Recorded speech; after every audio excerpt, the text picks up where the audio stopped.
this episode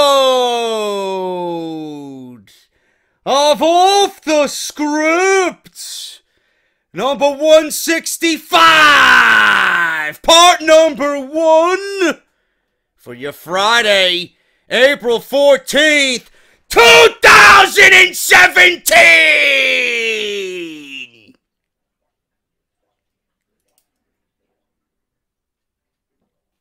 I got news on Simon Gotch. Simon Gotch involved in a backstage catering incident before his WWE released. Why was he so unhappy with Titus Catering? We're gonna talk about it on Off the Script. Also, David Otunga will be absent from Monday Night Raw for the next 6 weeks. Now, only if they add 2 zeros at the end of that 6, we can all go throw a fucking parade. Oops, I can't curse. Oops, my video's not going to be monetized now. Roman Reigns explains how he got his in-ring name. We don't care about your in-ring name. Why don't you go and explain how you have no personality, Mr. Reigns? Roman Reigns discusses how he got his in-ring name, as if anybody cares. Also, Carlito. I spit in the face of people who do not want to be cool. Carlito comments on the rumors of a WWE return and the Shining Stars moving over to Smackdown Live. Justin Roberts says Triple H is not a hero and would keep certain guys down. Also, clarification on Lana moving to SmackDown Live. What is her role going to be now that she has been drafted to SmackDown Live? WWE fans sign a petition to have Braun Strowman fired after his attack on Roman Reigns. And you tell me I'm a fucking mar. Again, there I go. Oops, I'm sorry, YouTube. Take some more ads out of my goddamn video. You people think I'm bad. The Roman Reigns fans are the worst ever. I'm telling you right now. Renee Young confirms that she is married to Dean Ambrose. Who cares? And Bray Wyatt extremely frustrated with WWE officials over his recent booking and his moving to Monday Night Raw. What is going on with Bray Wyatt? I knew this would happen, but what's the story behind Bray Wyatt being extremely upset with WWE and his positioning within the company? All this, plus an unboxing, and everything you guys come to know and love about Friday's episode, right here on Off the Script. JD from New York, 206, it's time for Off the Script. Big Show and Ryback, Strowman and Roman, get off my fucking TV and save me the misery. And all you fucking goons, just grab a cold beer. The man of the hour is finally here. JD from New York, 206, it's time for Off the Script. JD from New York, 206, it's time for Off the Script.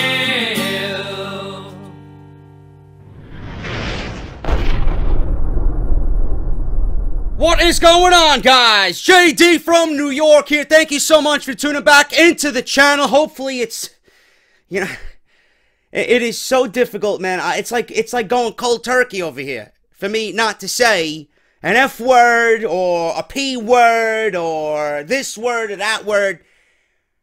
I'm going to try my best. It's like I'm an addict, you know? It's like I'm shaking over here. I don't know what to do if I can't curse. But hopefully this video is monetized. A monetized edition of Off the Script, hopefully.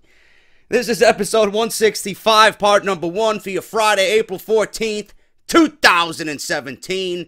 Thank you guys so much for joining me for yet another edition of the #1 podcast in your subscription boxes right here on YouTube.com. It's not the same, man. I'm going to try my best to hopefully conduct an experiment here. I want to see if there's ads on my video, if there's no cursing. I already effed up, you know, in the intro to this video. So, you know, they might deduct 4 ads from me just because of that one blunder. But we'll figure it out. But thank you guys so much for stopping by, as always. Off the script. Happy to be here for you guys. There's a lot to go over. There is too much to go over, actually. More than normal in the first half of Off the Script this weekend.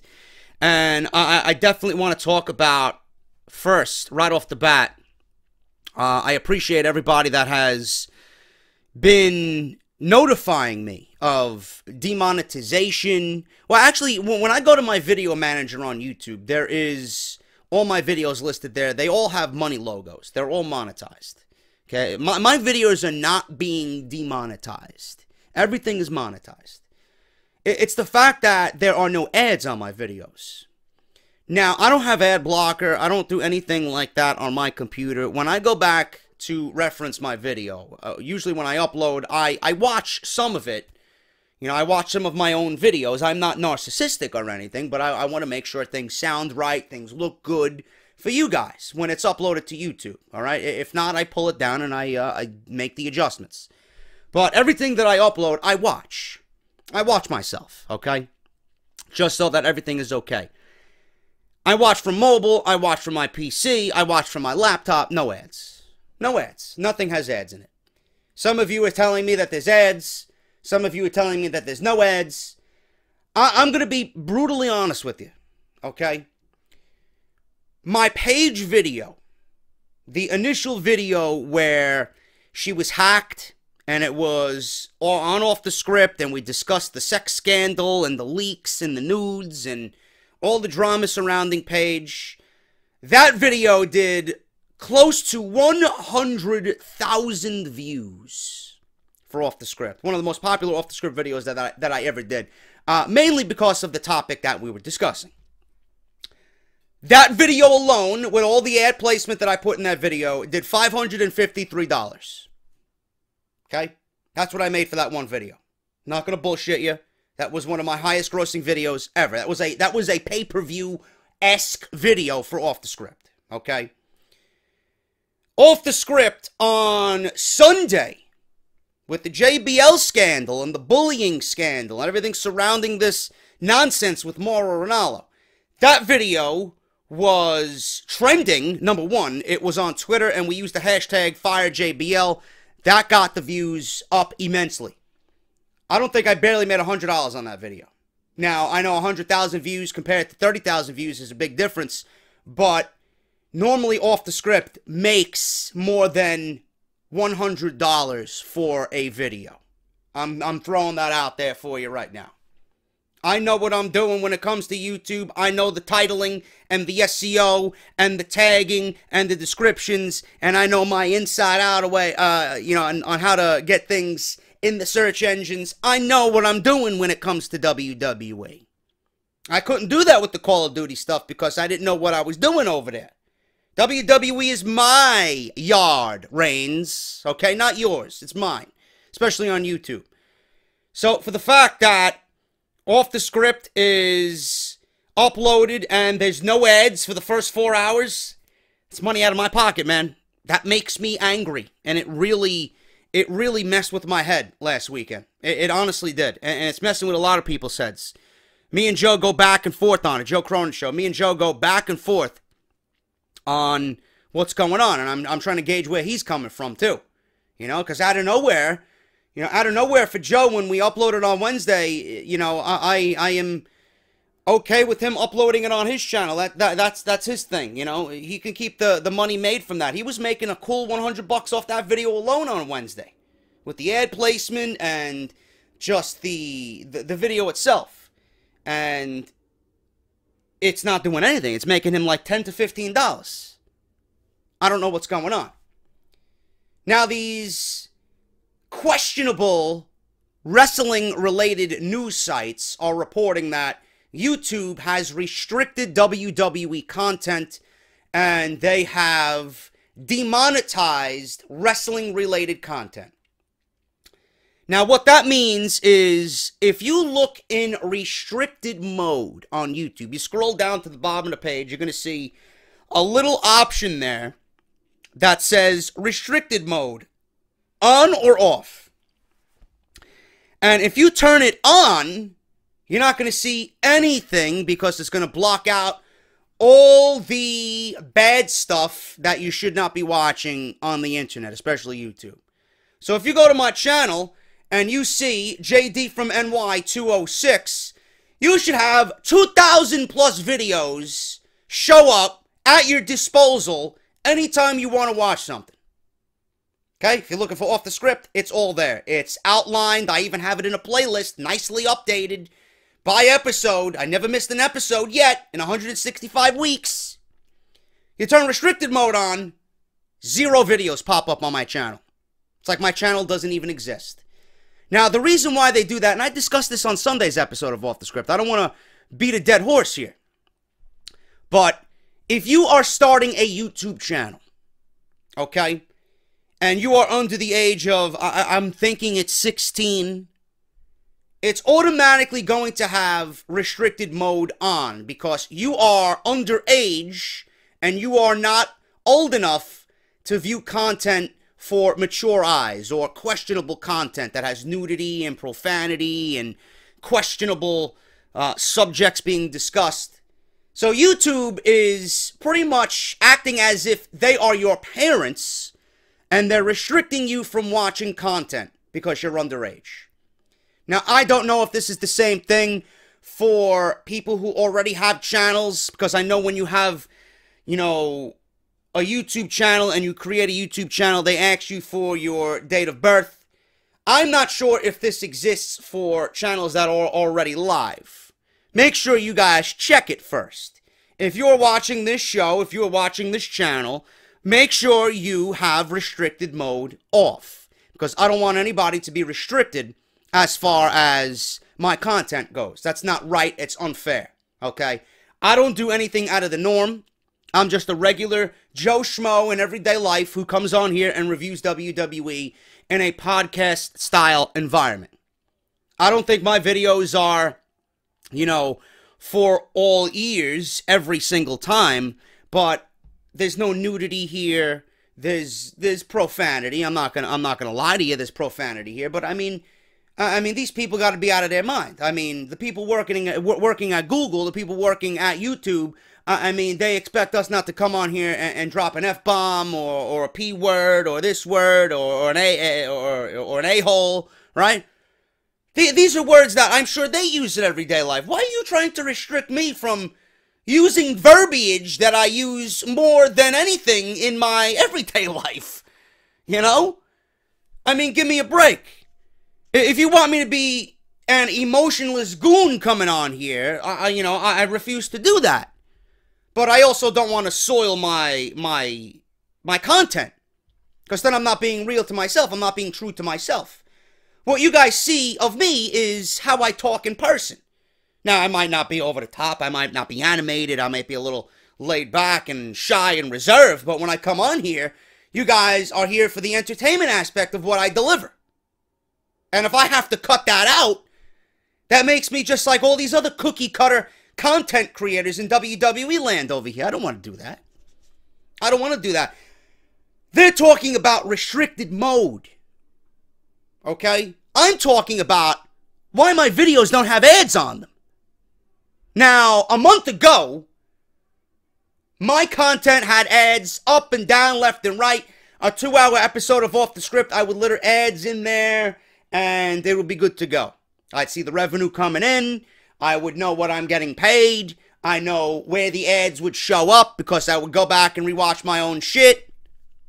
And I would see that there's ads placed there. Now, for every video that I've uploaded in the last week and a half, I don't see any ads on my side. Monday Night Raw, SmackDown, NXT. I see no ads placed in my videos. I see, usually when you watch your videos, you see the little yellow lines in between the time span of your video. The yellow lines indicate an ad break. I see nothing. I see no ad breaks. So that really disheartens me. That's what I'm talking about. Then you got goons on YouTube. Well, WWE's been, restricted for a few years now, and this and that. Get better at SEO and blah, blah, blah, blah, blah, blah. I'm not talking about that. My SEO is 95 out of 100 on vidIQ. If you guys know what I'm talking about. Some people I know have 98, 99 vidIQ scores for SEO. We're not talking about SEO. Talking about why there's no ads in my videos. Now, I've sprinkled in one curse word in this entire video. 2 curse words. Right? Are you going to unmonetize me? Are you not going to put ads in my videos? Is YouTube going to say, oh, we can't put ads here because it's not family-friendly content. He didn't curse here. We'll put an ad there. No, that's not right. That's not right. WWE is family-friendly entertainment. Yes, they're PG. It's parental guidance. But they are not doing lewd acts like they were in the Attitude Era, where they got Sable stripping down in bra and panties, and they got mud wrestling matches, and they got Edge and Lita doing live sex celebrations in the middle of the ring. No, we don't see none of that shit. Okay? So, I don't understand why my videos aren't monetizing when clearly my keywords in most of my videos on Monday, Tuesday, Wednesday are Raw review and reaction, Smackdown review and reaction, NXT review and reaction. Off the script, it'll be in this video, Bray Wyatt upset and frustrated with WWE over his positioning in WWE or something along the lines. My vlog from the Internet Darlings event that I did with the guys down in Orlando, I put Grin's Toy Show threatens to destroy me at Internet Darlings Live WrestleMania 33 weekend. Not one ad. Why? Because I used the word destroy or the word threaten. So automatically you're gauging my content without realizing what is in the context of the video. That's what I'm concerned about. Like, where are my ads? My videos are, to me anyway, my videos are appropriate for whoever wants to watch them. I mean, most of the kids watching me, their parents curse. Who cares? You're going to tell me that I don't have any ads in my videos because I say a few F words? So you want me to be robotic? And you want me to be a generic clown on YouTube? No. So I'm going to try and give you this episode of Off the Script in a way that is presentable with little to no curse words. And I want to see. And if it's not the case, I'm going to go right back to what I'm doing on Saturday's episode. And I'm going to F-bomb it up. Because that's what I do. And if you don't like that, tough cookies. Can't even say the S word. Anyway, that's what I'm complaining about. And Ryan Satin even realized it. He had a video on his channel do 100,000 views. You know what he said he made off it? 14 cents.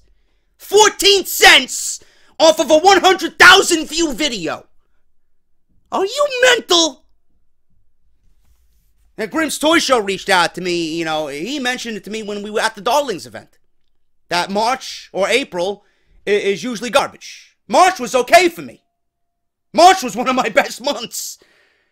April, oh my God, man, what the hell happened?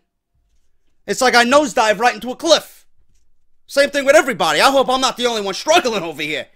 I'll get by. I'm not going into the poorhouse anytime soon, but I mean, for the amount of hours, for the amount of man hours that I put into this channel and this podcast, I might have to seek other avenues. I deserve to get paid. The amount of money that I was making, that I know I should be making, it should not steer away from that. And I'm with BBTV. I'm with Broadband TV. I emailed them 3 times. Sorry, YouTube gods, please. Don't remove an ad from my video. I emailed them and I'm like, listen, I'm a WWE podcast channel. I review WWE after every televised event. I need to know what's going on. And they're giving me troubleshooting pages and this and that and possibilities of why there's no ads on my videos. They're saying it might be region specific. this and that. I'm like, listen, I don't need a troubleshooting page with a possibility of why. I need to know why. So, they haven't gotten back to me. They said that they were going to forward my... This is what they told me. They were going to forward my channel to YouTube for review. And YouTube got back to BBTV, and a representative from BBTV got back to me, and they told me that everything is okay with my channel. My channel is operating the way it has been for the last 6 months. And I know that's not true. I know that's not true whatsoever.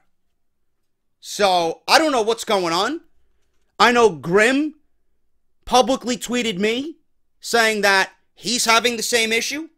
And Grimm has 1 million subs combined for both of his channels.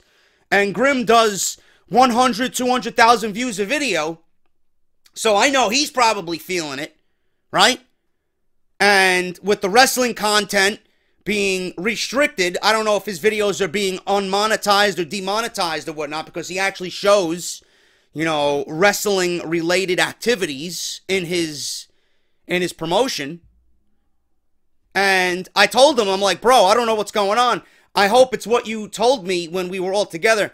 You know, I hope it's one of those deals where April showers bring May flowers. Hopefully what we're seeing and what we're dealing with now is going to really pick it back up in May. And we get back to normal in May. I don't know what's going on, but I want to let you guys know what I've been dealing with and what I've been trying to do as far as getting answers here. I got nothing.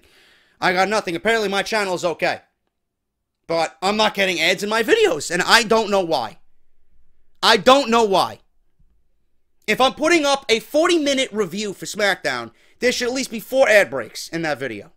Every 10 minutes. I don't understand. I just don't get it. And you guys are telling me no ads, no ads, no ads. So, leave me down in the comments. I know when this video goes live, I'm pretty sure there's not going to be any ads, and I don't know why.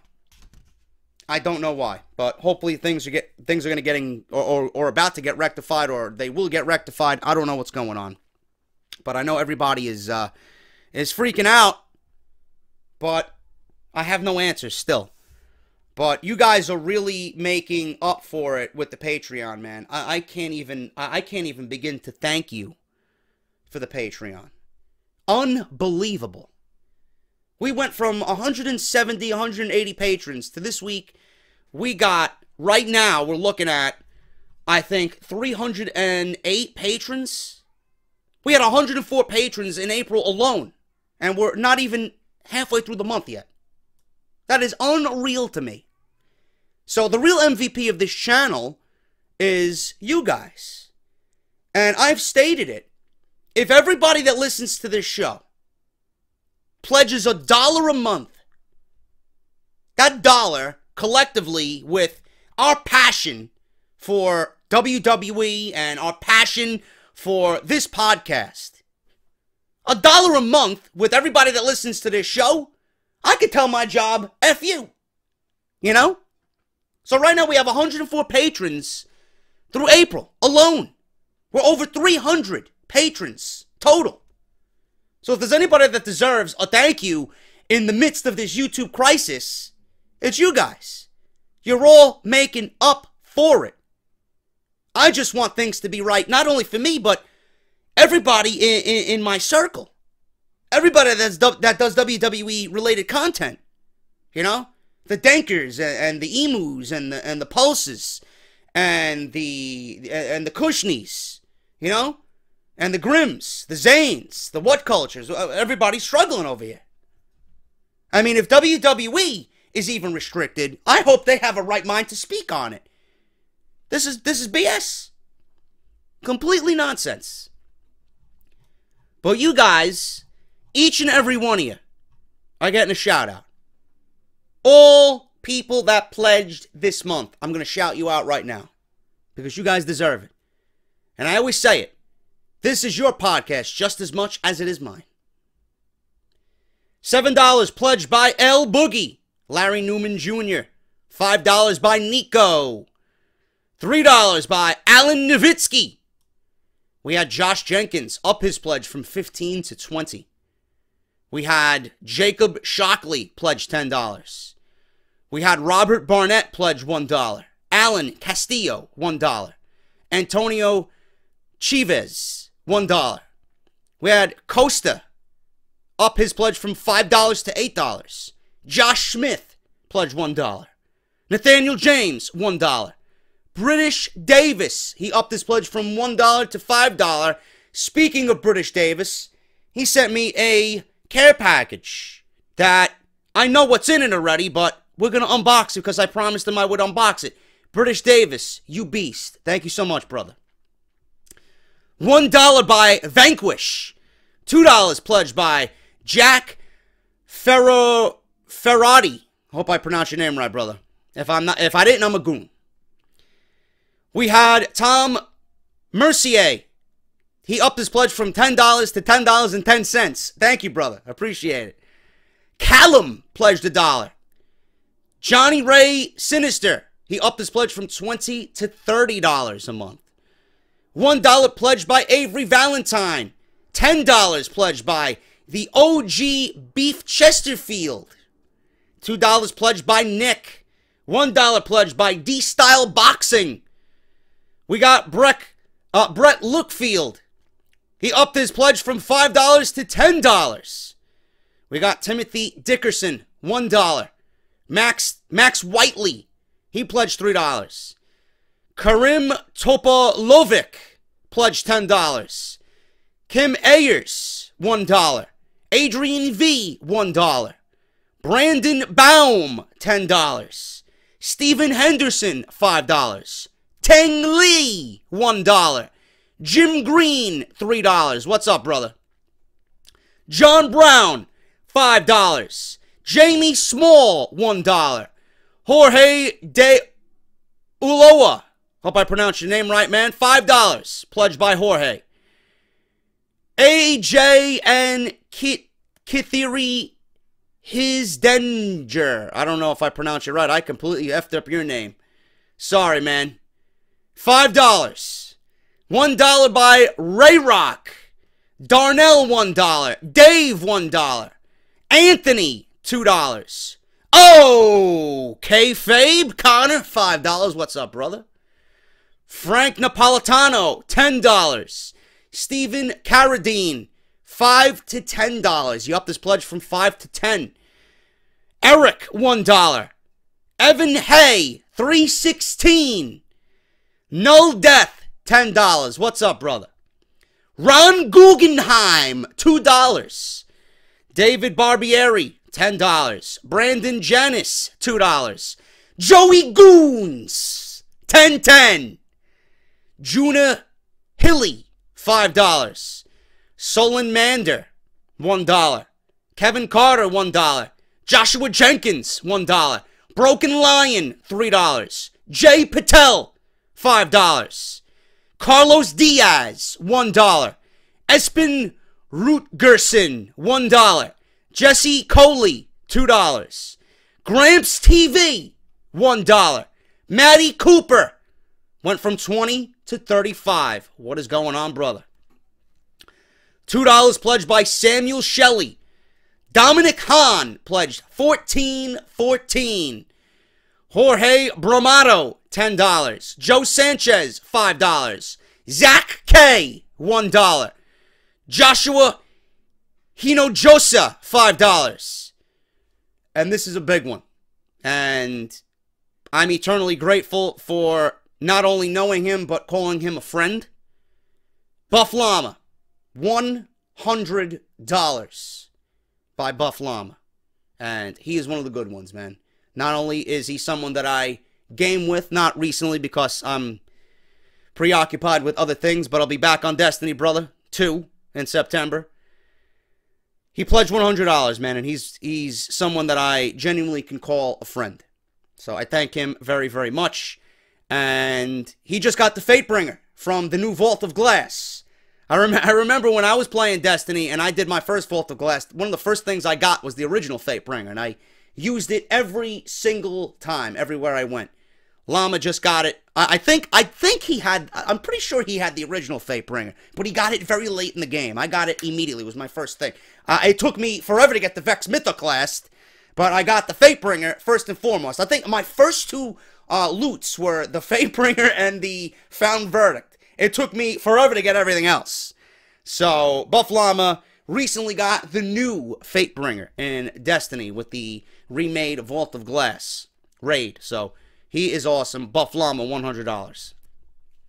Anthony Colon, $3. He upped it to $5. Bryant R, $5. Daniel Lackus, $206.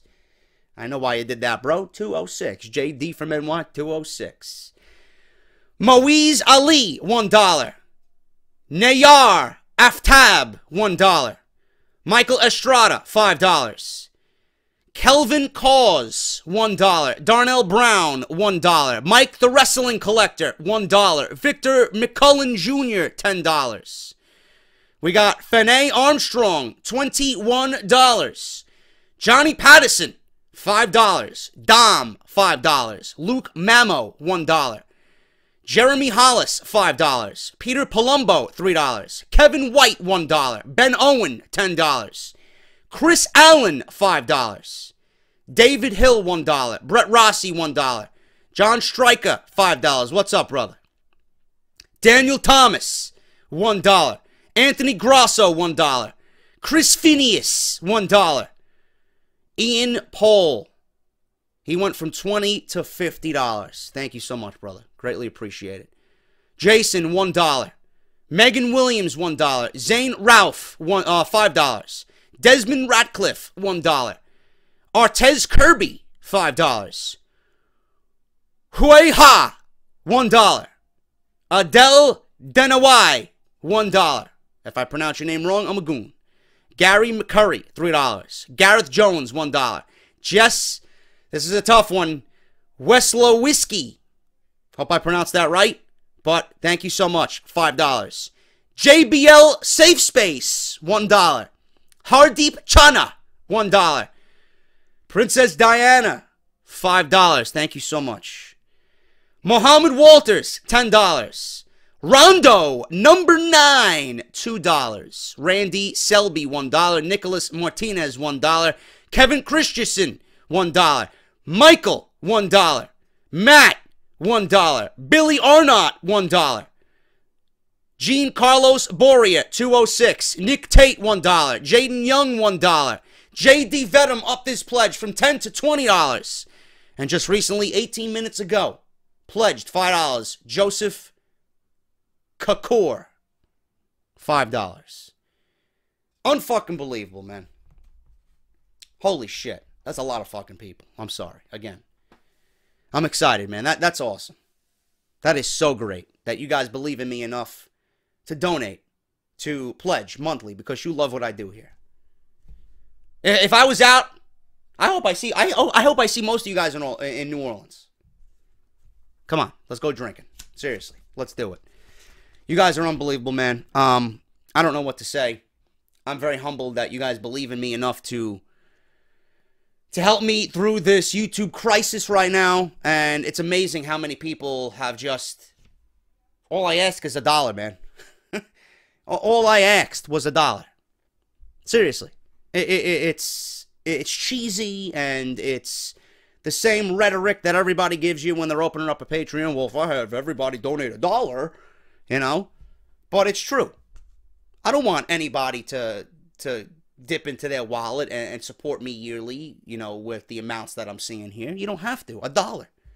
If I got just as many people listening to me weekly with Off the Script donate $1 or pledge $1, dude, I mean, it's all we need, you know? And I made mention of it. It's the best analogy I could give you. You go to the deli or the bodega, you see one of them big Arizona iced tea cans. I know everybody loves the Arizona iced tea. I like the green tea.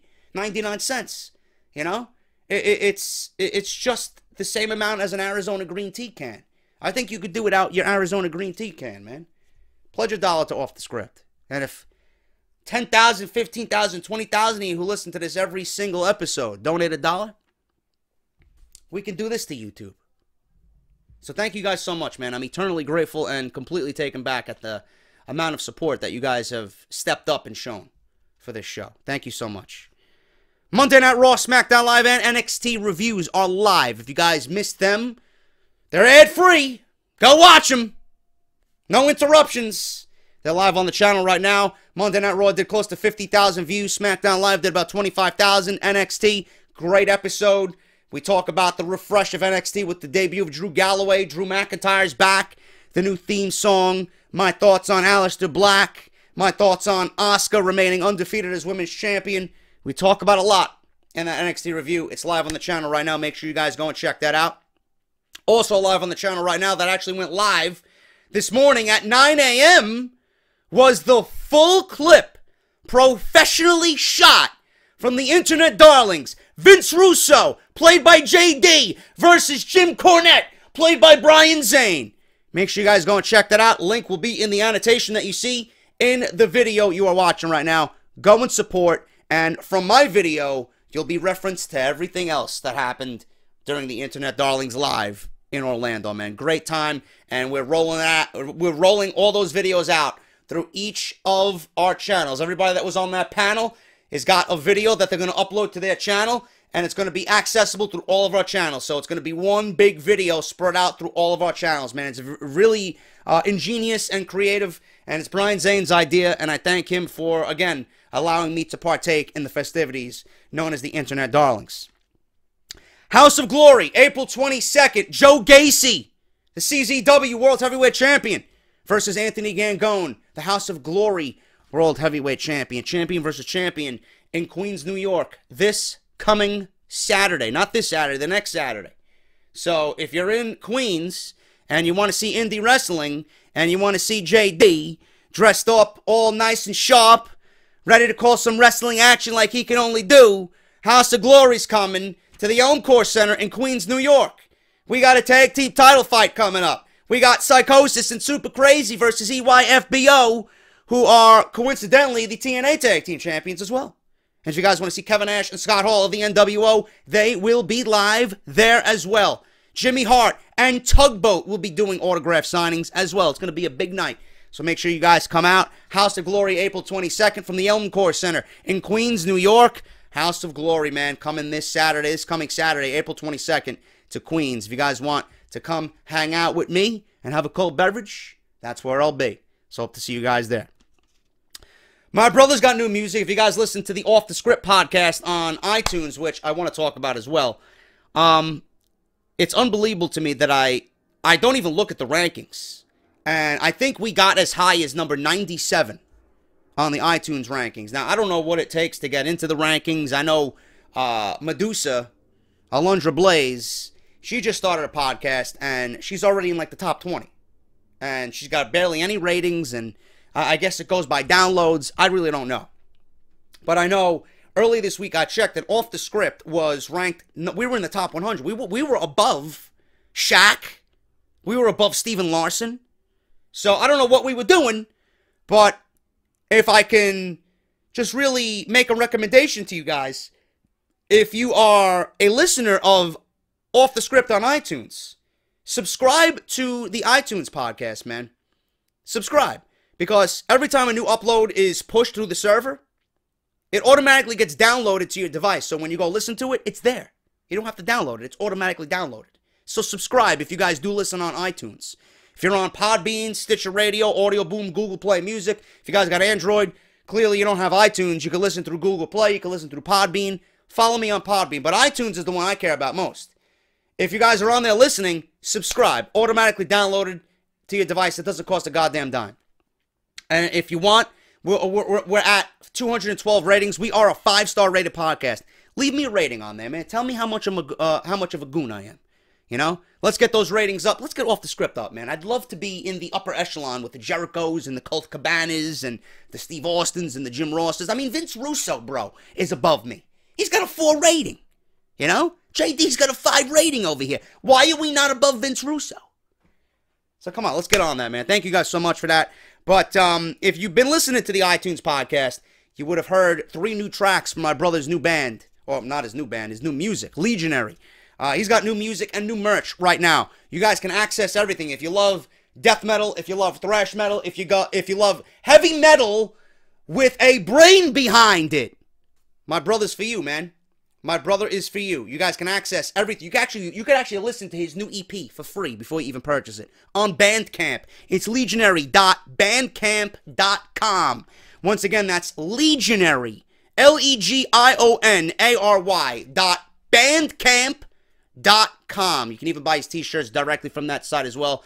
Support local indie wrestling and support underground indie music, man. And that's exactly what my brother is. And he's doing it not for the money, not for the fame, not for the fortune, not for the recognition. My brother's music is done because he loves writing music. And you'll know that immediately when you listen to his music. So if you guys want to hear it, I'll be uploading more tracks on the iTunes podcast this weekend. At the end of each show, you're getting Legionary. So make sure you guys go and check that out. Once again, that's legionary.bandcamp.com. Connor, if you guys know Connor, he is the mastermind behind most of my t-shirts on Barbershop Window. Connor has a new clothing line, and he's been so good to me.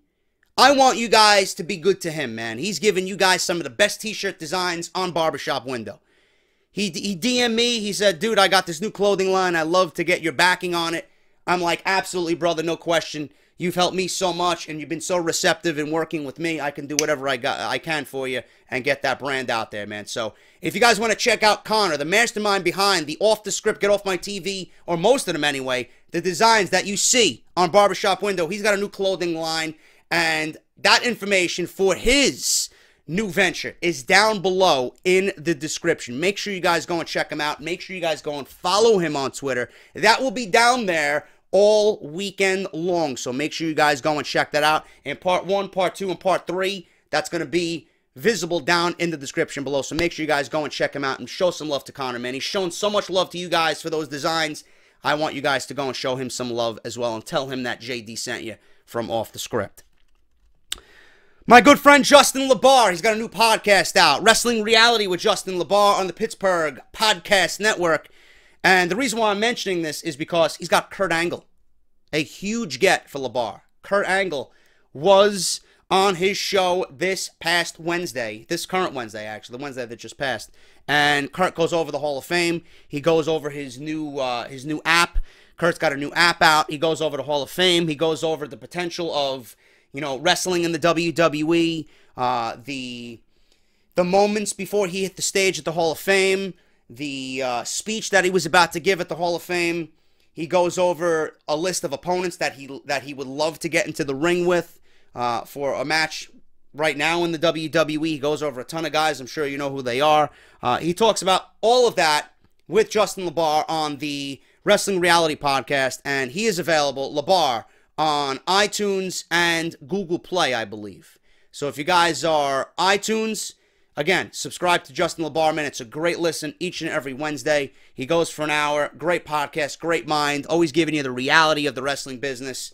That's the way it should be, man. He really opens your eyes when he discusses a lot of what people are complaining about during the week.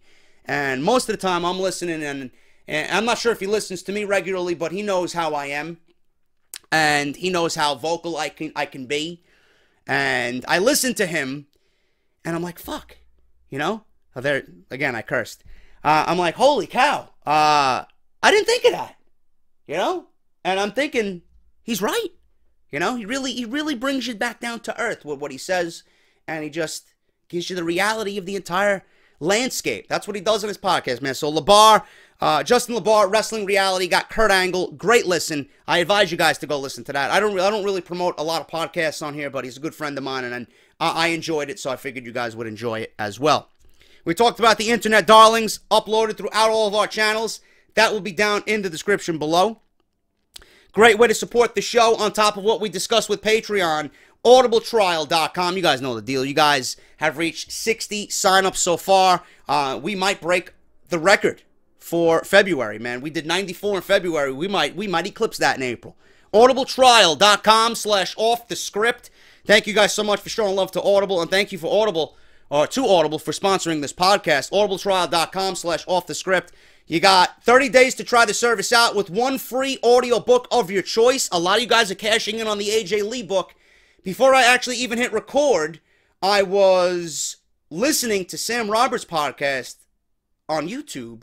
There's a visual podcast of him and AJ Lee in studio. So I was listening to that, and I was getting a good idea of what the book is about. And she just sounds great, man. She's always smiling. She's beautiful. And it's just a great listen, man, because she's always so bubbly. And she came off very nice in that interview. So a lot of people are cashing in on that. audibletrial.com/offthescript. And if you guys cancel within the 30 days, you get to keep your audio book for free no matter what. Again, compatible with iPhone and Android. And obviously, barbershopwindow.com. Designs by Connor himself. 9 different designs up there. $19.99. They ship worldwide. And that's also a great way to support the show as well. barbershopwindow.com/offthescript. Let's get to this unboxing, man. Let me put my notes down. This is from British Davis. I kind of know what's in it already, but I haven't seen them physically in person yet. So this is from British Davis.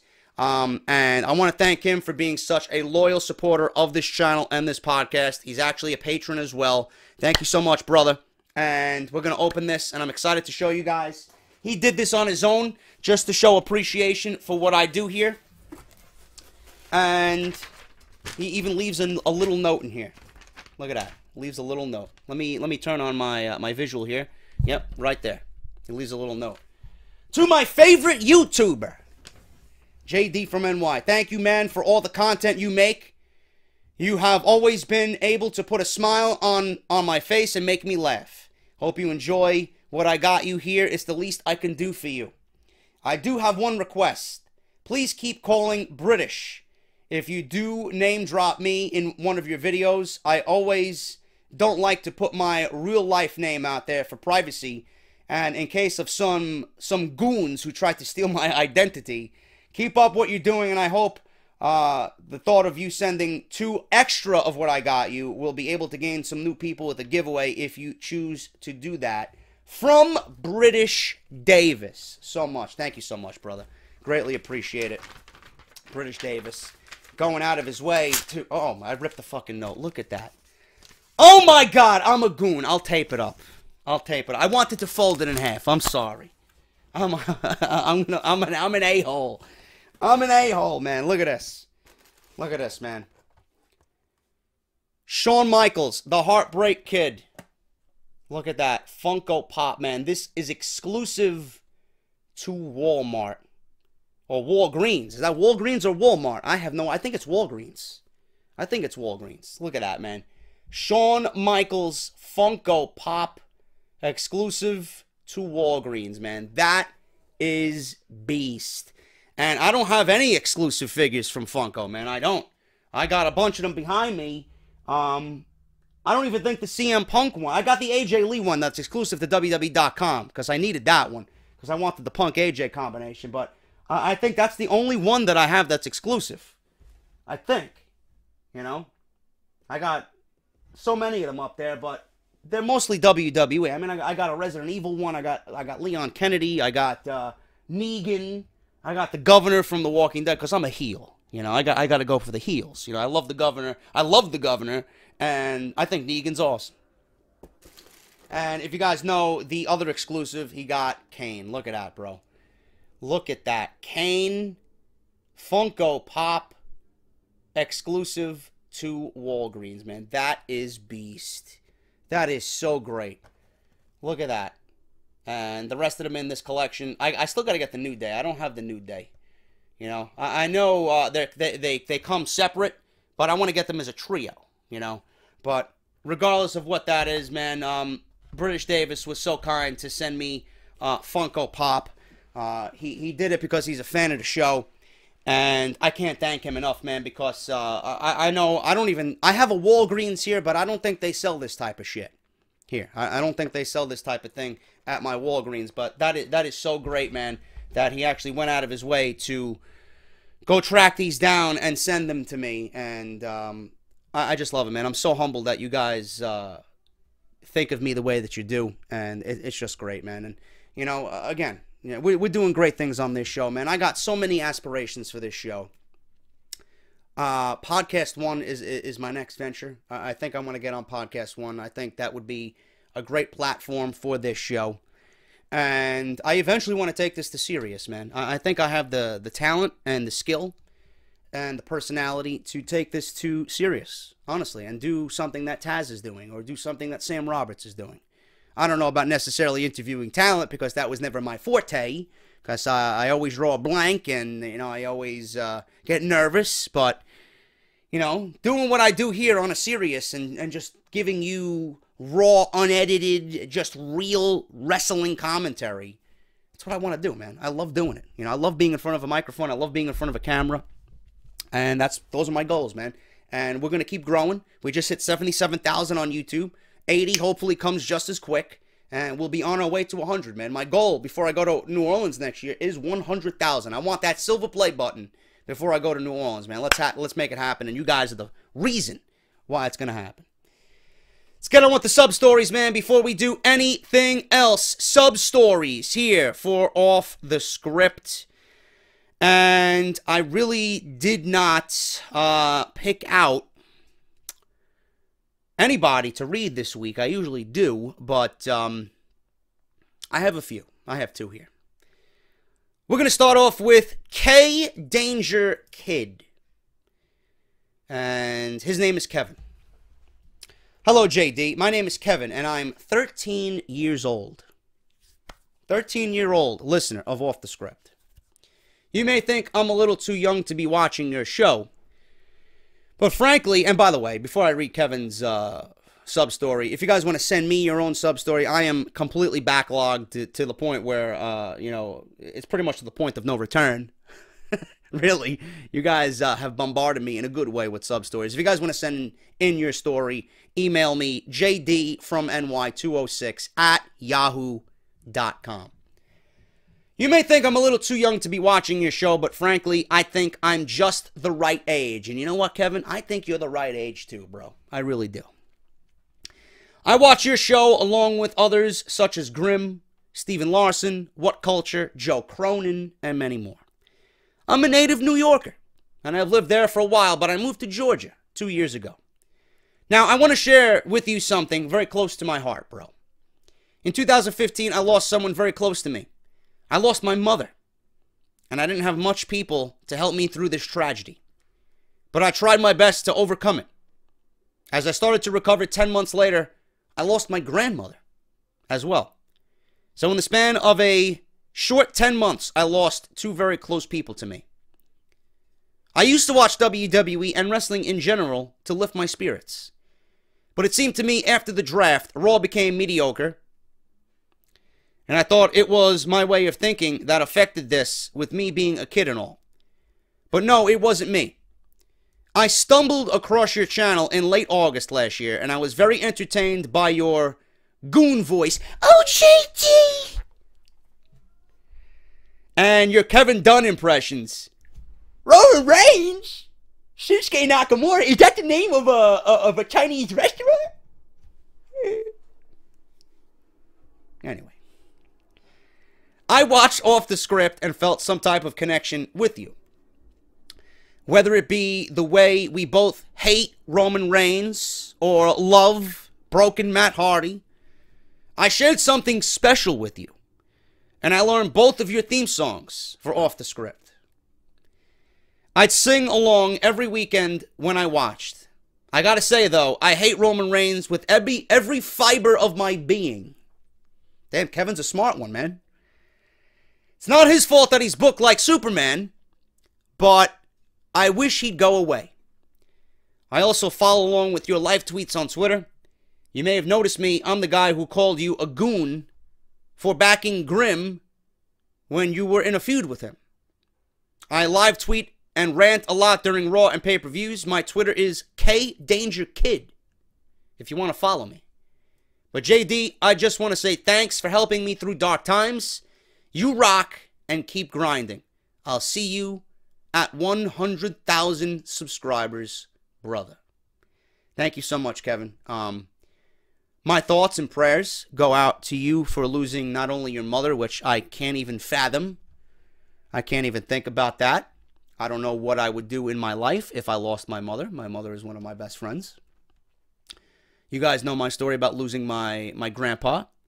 He was very close to me, and I looked up to him very much. He was a hero to me of sorts, and he was there during the most important time of my life when I had decided to move out on my own. He was the one person in my family that was willing to help me. Even my parents did not agree with what I was doing or the decisions I was making, and to not have him here anymore, it's very hard, you know. I think about him every day, and in about 2.5 weeks, 3 weeks, it will be his birthday. May 4th is my grandpa's birthday, and it would be, I think this is the 3rd birthday we'll be celebrating since he's passed. So I know how it is to lose a grandparent, and again, my thoughts and prayers go out to you for losing your grandmother and your mother in a span of a year. I mean, that's got to be completely devastating. I would never wish that upon any of my enemies. You know, that's just awful. But I'm glad you're okay. I'm glad you're in good spirits. I'm glad I can be here to give you an outlet to just, you know, relax and think about positivity. I'm glad that you come to me for that type of thing, and I'm gonna continue doing what I'm doing, man. I'm gonna keep up the Kevin Dunn thing and the goons, oh JD, you know, all that shit for you guys. So Kevin, thank you so much, brother, and I will be here every step of the way for you. And yes, hopefully you will see me at 100,000 subs, no matter if it's 100,000 or 1 million. I ain't changing a goddamn thing about how I operate here, and thank you so much, man. Moving on with another sub story here. We'll do one more. Shoot, who do we got here? RC Aries. Are you related to Austin Aries? I don't know. Are you the greatest man that has ever lived as well? I don't know. But this is from RC Aries. Hey, JD. I am a long-time subscriber. Since 2014, to be exact. And I've been enjoying your content since, especially since I find it as an escape from my problems. I suffer with bipolar depression.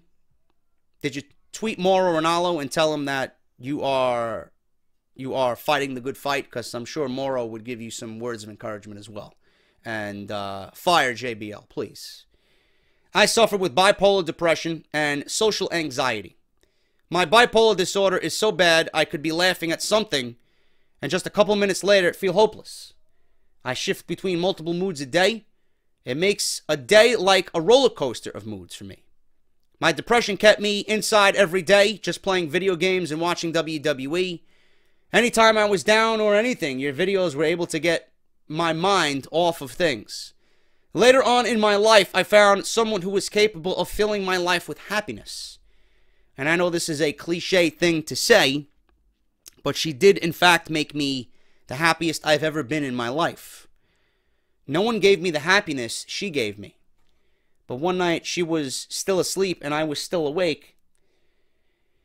I don't ever go through someone's phone, but I had just this feeling something was up, you know? Found out she's been talking to another guy. At that very moment, I felt like my heart was ripped into shreds, literally. We talked about it, and like an idiot, I stayed. I wanted to leave, but she filled my life with so much happiness. I did not want to let her go. The very next day, we were watching a movie, and she got a phone call. As soon as she got on the phone, I suspected it was the guy she has been talking to. She said it was her brother, when I knew that it wasn't. She went as far as saying, "I love you too," to the guy right next to me. She later broke down and admitted she lied, and it was the guy she's been talking to. This finished me. This made my depression worse than ever, where I really don't have a mood at all. It would be an empty feeling. I'd feel mentally dead. Nothing could make me laugh, smile, or even cry. But as before, your videos always seem to get me smiling and laughing, no matter how bad I am. And I want to thank you for that. My life is getting better. I am getting over her. I'm getting a new job, by the way. Plan to become a Patreon when I do so. Thank you so much, man. It's not necessary. Get your life straight first. You're the most important thing. Don't worry about me. I'll always be here. And I met a new girl that I have a good feeling about. We aren't dating yet, but I really like her, and she likes me too. I want to thank you for what you do and how it has helped me. I'm looking forward to meeting you next year for WrestleMania 34, which falls on my 20th birthday. As of now, I'm typing this on my birthday. Happy belated, brother. I'm sure it'll be a good one since I have Off the Script to watch. Again, thank you for your hard work and effort. Keep working as hard as you do, and you'll soon have 100,000 goons. Signed, RC. I know how it is, man. I know how it is to go through what you went through. I don't want to go through the story again with me, but you know, I'm not feeling too good right now about my situations either. So I've been there. We've done that. Believe me, you're not the first person that really has felt something wasn't right. And you tend to do things that you really shouldn't do, or tend to do things that you don't want to do. But you just have to, because you need that closure, you know. But I'm happy to hear. The most important thing here is I'm happy to hear that you are getting better. You met someone new. You're getting a new job. That's the most important thing. Okay? And I'm glad that you found someone new that you got a good feeling about. Keep working at it. And I'll be here, man. I'm not going anywhere. Off the Script is going to be here each and every weekend. You'll have your goons, you'll have your duns, you'll have your Roman Reigns, and the catering, and Titus Catering's going to be serving you all weekend long, bro. Each and every weekend. I'll be here. Thank you so much for submitting your story, and I'm just happy that you're getting better, man. Thank you so much. That is it, guys. The epic first hour of Off the Script has concluded. I want to thank everybody. I want to thank British Davis. I want to thank Kevin and RC for submitting their stories. If you guys want to submit your stories, at jdfromny206@yahoo.com. Thank you guys for everything. Let's get on with the news. We're going to start off with Titus Catering. What caused Simon Gotch to have a breakdown at catering? Maybe his blueberry pie wasn't warm enough, man. I don't know. But thank you guys so much. I'll see you in a little bit for the news and rumors right here on Off the Script. Ladies and gentlemen, I am Broken That Hardy. This is JD from New York. Actually, delete to JD from New York. I have Cletus Vessel. Make sure to check out his wonderful show, Off the Script. It's absolutely delightful. Oh my God! This story has JD written all over. You knew once this was reported by several outlets that I had to report on this, man. This is too hilarious not to report on, man. Simon Gotch involved in a backstage catering incident before his WWE release. Now, this is exclusive information. You're not going to hear this. I'm telling you right now, you're not going to hear this anywhere else. So you guys got a first-hand look at to what the news is. Simon Gotch found himself on the receiving end of a best of luck on your future endeavors letter recently. He was released from his WWE contract, and so far he's been the only post-WrestleMania WWE release. Some people thought Simon Gotch's release was due to the fact that WWE didn't see the momentum that the Vaudevillains had in NXT. After all, they were NXT Tag Team Champions at one point. In the latest issue of the Wrestling Observer, it was reported that Simon Gotch was involved in a backstage incident the day before he was released from WWE. It is reported that before the Smackdown Live after WrestleMania in Orlando, Simon Gotch accidentally tipped over his own chair in catering, and then reportedly got mad and caused a scene. Gotch was apparently upset at the fact that Titus O'Neil, who is head of catering for WWE, had accidentally overcooked Gotch's garlic and herb chicken. Gotch was seen yelling, "Why is my chicken so dry? This is supposedly supposed to be garlic and herb, but it's not juicy whatsoever." Titus apologized for the accident and proclaimed that it was a busy WrestleMania weekend with WrestleMania 33. O'Neil, who took over for Jack Swagger as head of catering, offered Simon Gotch a fresh batch of potatoes, which was a delightful mixture of both mashed and sweet potato. Gotch refused and went on another verbal tirade. "I want Jack Swagger back," he said. "This is preposterous. Jack Swagger was an All-American, and he knew how to properly cook chicken." Gotch then stormed off as Sin Cara was seen poking fun at Gotch, who was already on dessert and had a delicious piece of flan that apparently Titus O'Neil specifically made for him. However, it is noted that the incident might not have been a factor in regards to Simon Gotch's release from the WWE, because later on in the night, the Vaudevillains suffered a loss, and Aiden English took the pinfall instead of Simon Gotch. But the dismantled Vaudevillains will probably be fined separately, though. Simon Gotch has already started booking independent dates, and Aiden English is reportedly due for a push after he went back to his old NXT opera singer gimmick. In other related news and notes, James Laurinaitis, son of Road Warrior Animal, has officially retired from the NFL. This could have an impact on the wrestling world because WWE very well might want to snatch up the would-be second-generation superstar that he is no longer available now in football. Laurinaitis was a standout player for the Ohio State University's football team, where he was a three-time All-American. James Laurinaitis went on to play for the St. Louis Rams from 2010 to 2015, and then played for the New Orleans Saints in 2016. We can only assume the 30-year-old son of Road Warrior Animal certainly has the ties in WWE to get a tryout if he certainly wants one. Gotch. I don't know what's going on, but Simon Gotch was apparently upset that Titus O'Neil overcooked his garlic and herb chicken. Apparently that was the specialty during SmackDown Live.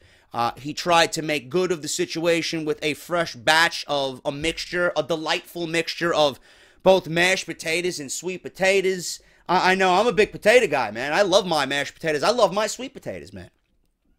But Simon Gotch refused and went on another verbal tirade. He wants Jack Swagger back. He might end up with Jack Swagger somewhere. They might start their own catering business. I don't know. But Sin Cara, the kicker in all this, is Sin Cara was poking fun at Gotch because he was already on dessert. Meanwhile, Simon Gotch was struggling to get his meal. And Sin Cara was munching on a delicious piece of flan that Titus O'Neil specifically made for Sin Cara, but did not offer any to Simon Gotch. I don't know, man. This controversy in catering is just too much to handle. So, Simon Gotch, apparently in a catering incident backstage, tipping over his chair and getting mad, causing a scene. He is no longer in the WWE. That is the latest on Simon Gotch. Do you care? Of course you care. You know? You want to see everybody get fed properly. Titus has got a reputation for being the best in the business, you know?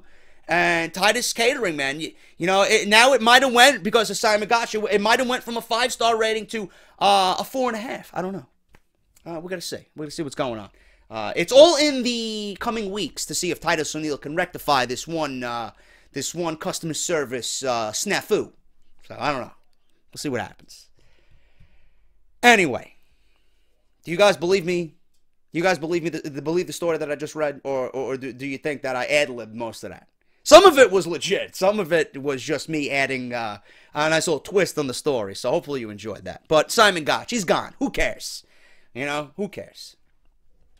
Moving on here. David Otunga to be absent on Raw for the next 6 weeks. Oh, that's all? 6 weeks. And that's not long enough, man. You got to add about 4 zeros to the end of that 6. 6,000 weeks. David Otunga was recently acquired by Monday Night Raw. I'm sorry. I'm sorry, Monday Night Raw. How could we make Monday Night Raw worse? Oh, that's right. Let me put David Otunga on the show. David Otunga was recently, you know, it gives me hope that I might actually get hired one day. I'm certainly better than David Otunga. David Otunga was recently acquired by Monday Night Raw in the Superstar shakeup. He will be switching places with Byron Saxton. We don't have to hear inflatable, flailing Bayley buddies anymore. Because Bayley's not on SmackDown. What is he going to do now? I'm sorry, Byron. Byron Saxton moved to SmackDown Live as part of the deal. Otunga will be joining Michael Cole and Corey Graves on Monday nights. If you're not a fan of Otunga, you're in luck. Otunga will be absent for the next 6 episodes of Monday Night Raw. Otunga will be filming a new movie called Katrina. From WWE.com, and I quote, "The former WWE Tag Team Champions debut." Tag Team Champion? Who the fuck? Oh my God. Who remembers that? Who remembers that? You know, you keep in mind, I'm still in my experimental phase over here. The former WWE, who remembers he's a Tag Team Champion? I don't. The former Tag Team Champions debut alongside Michael Cole and Corey Graves will be delayed for 6 weeks as he has been cast in the lead role of an action film with the working title of Katrina. WWE.com has confirmed Katrina is set in 2005 New Orleans during Hurricane Katrina and stars Otunga as edgy DEA agent James World Lawson. After shooting is completed, he will return to the Monday Night Raw announce team.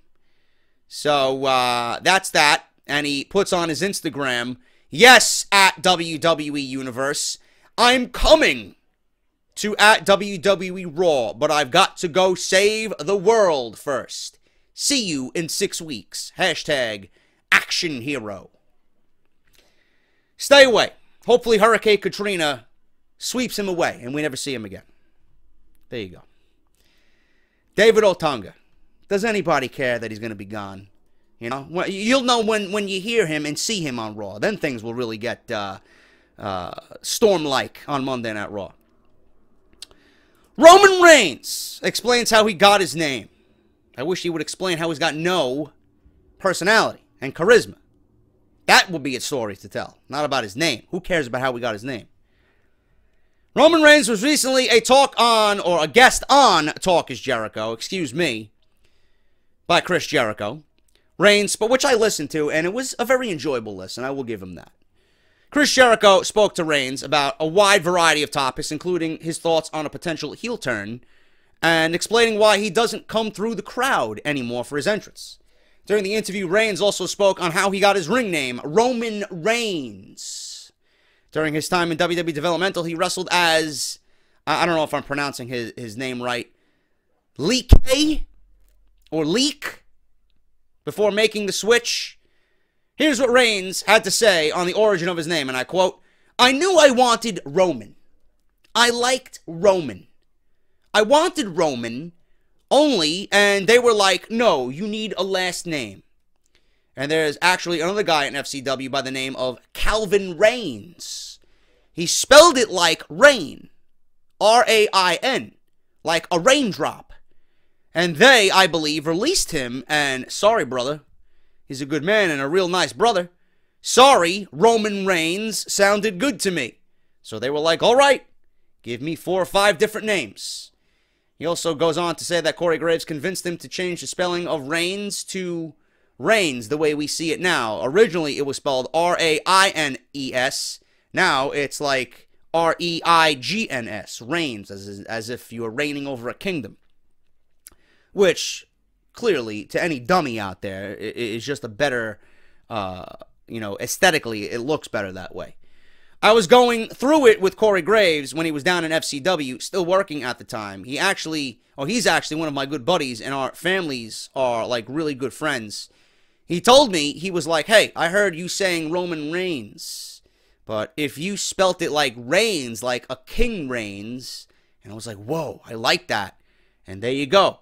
A total heel name, too. Yeah, Roman, it is a total heel name. Too bad you're not perceived as one.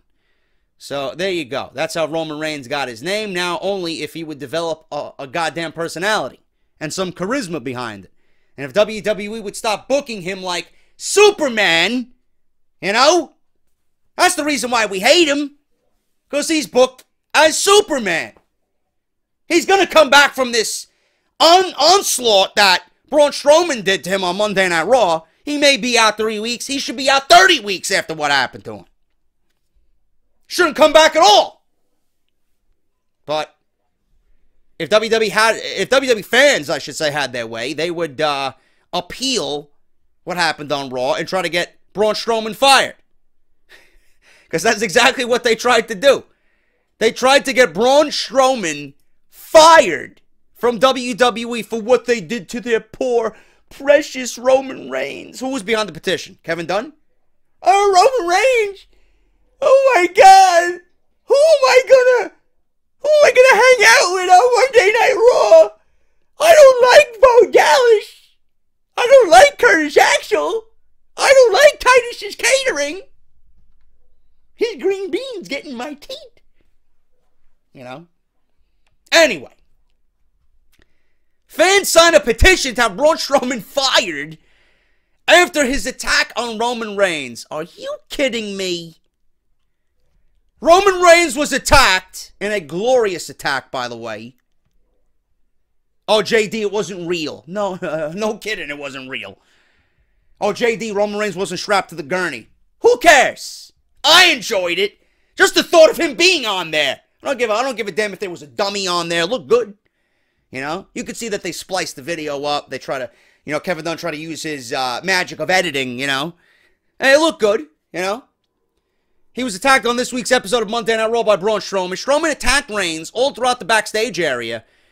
He pushed Reigns over the ledge of the loading dock while he was still on a stretcher and even flipped the ambulance over with him still inside of it.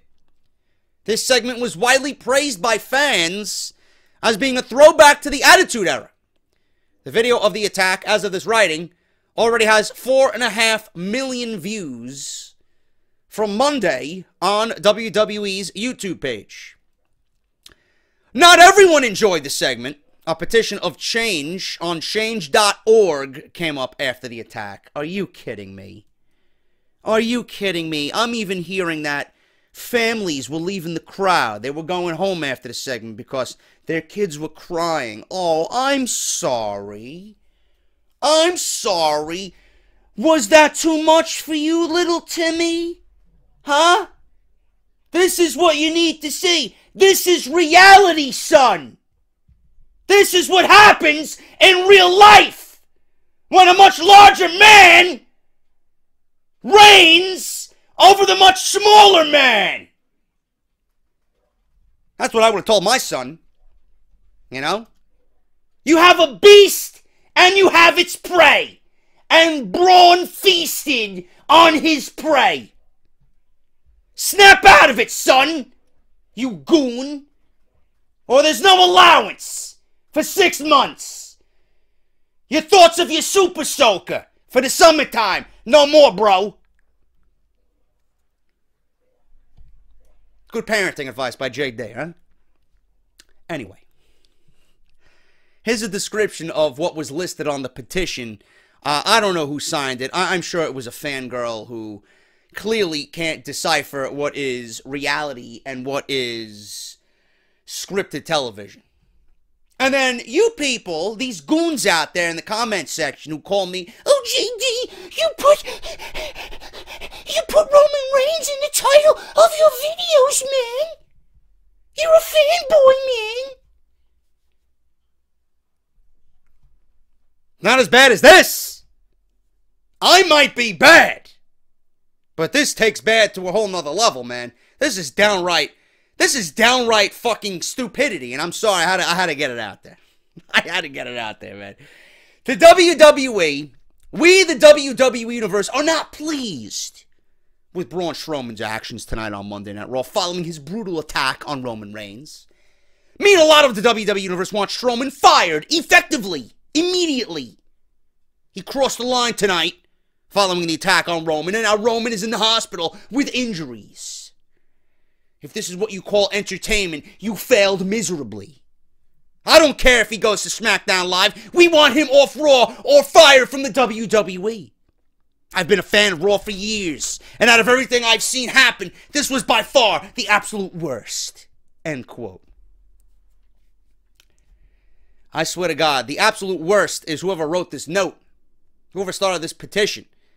Braun Strowman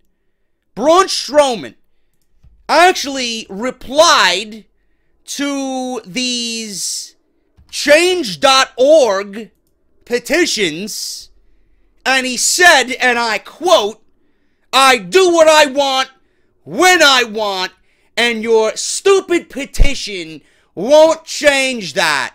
Hashtag no one is safe. Hashtag everyone will fail. Hashtag your tears hydrate me." That last line got me to laugh out loud. Laugh my ass off, actually. Your tears hydrate me. The Roman Reigns fans, your tears hydrate me every off the script, bro. Keep complaining. Keep watching. Keep listening. You hate me, but you watch anyway. Everything I upload, you watch. I need to be hydrated, man. Look, I'm drinking your tears right now.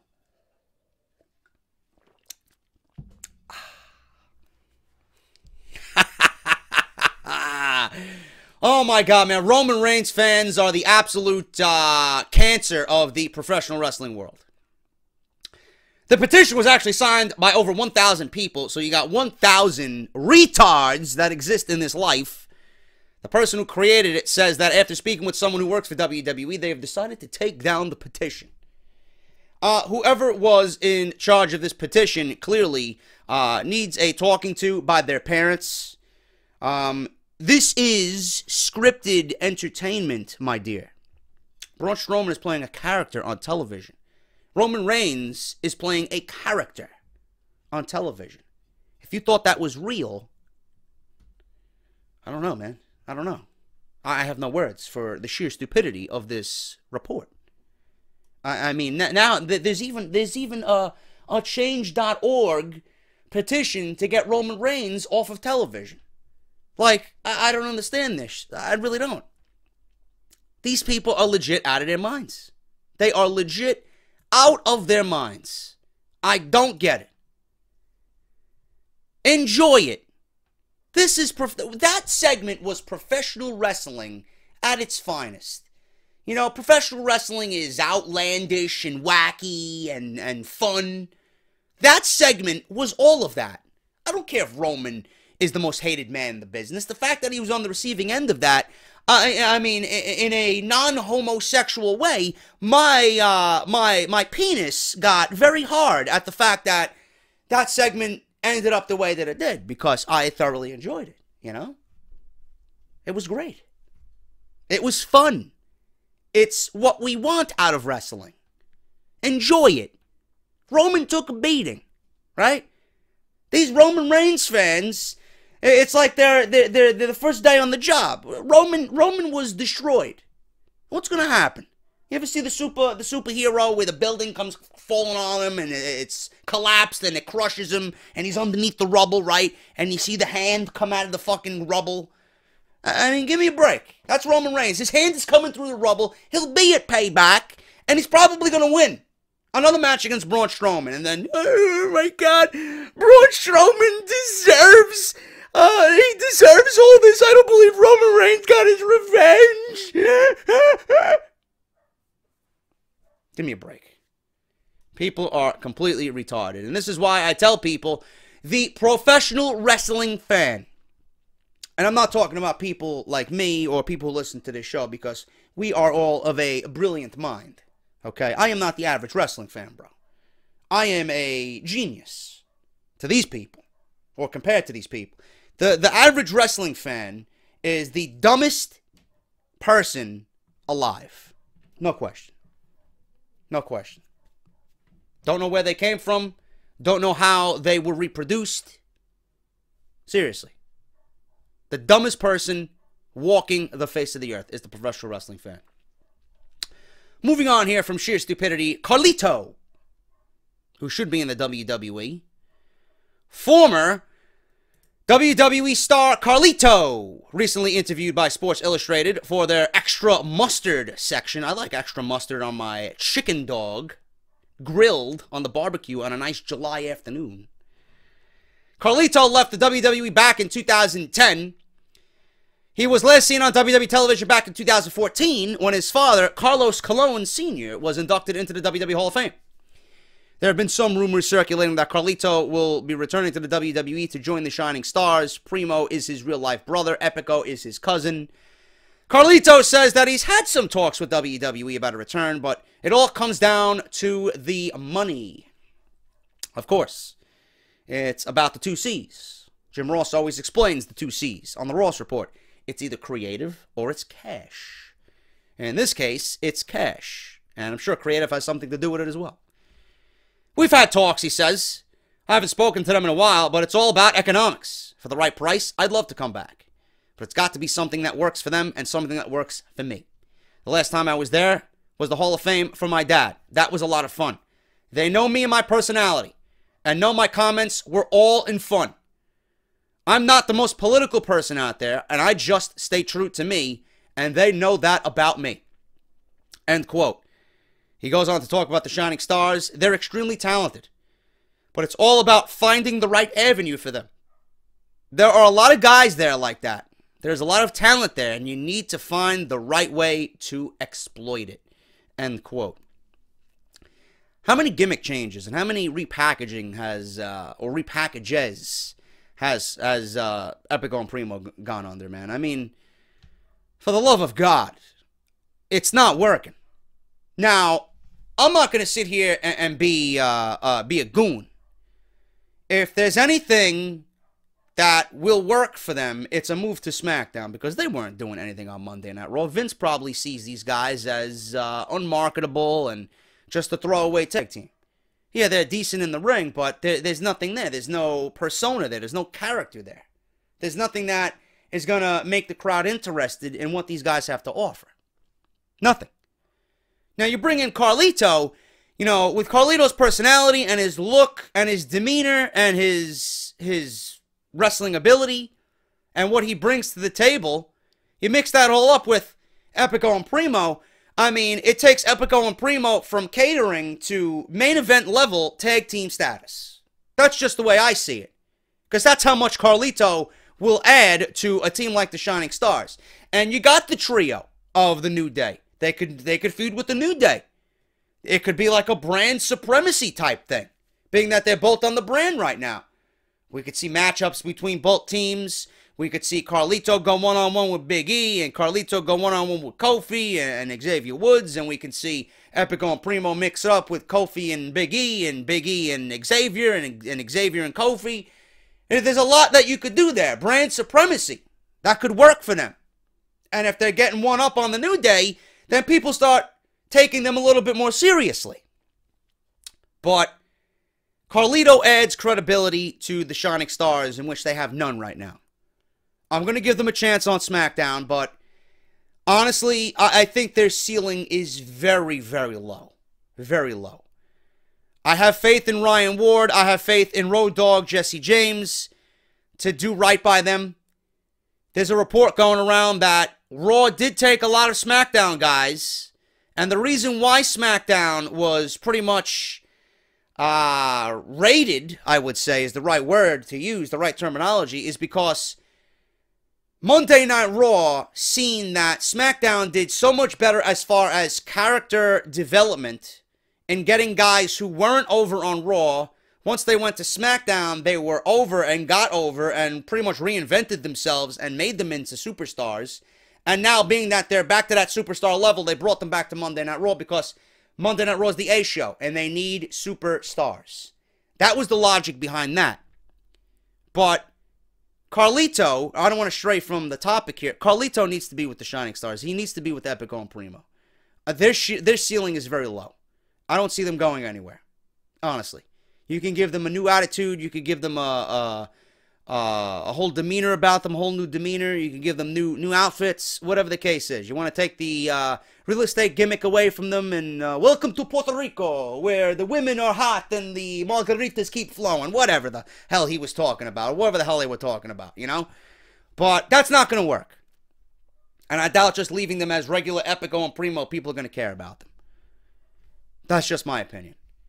Carlito is a guy that was over. He is exciting to watch, and he's got the persona.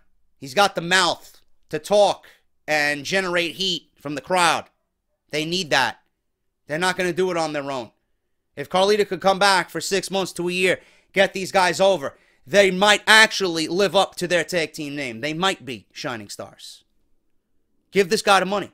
You want to sign everybody else in the industry to multi-year deals. You want to scoop up everybody else in the industry. But to help guys who have been struggling and have been known to struggle with gimmick changes and repackages, go out of your way and add that one element that would get them over. Please. It's been talked about.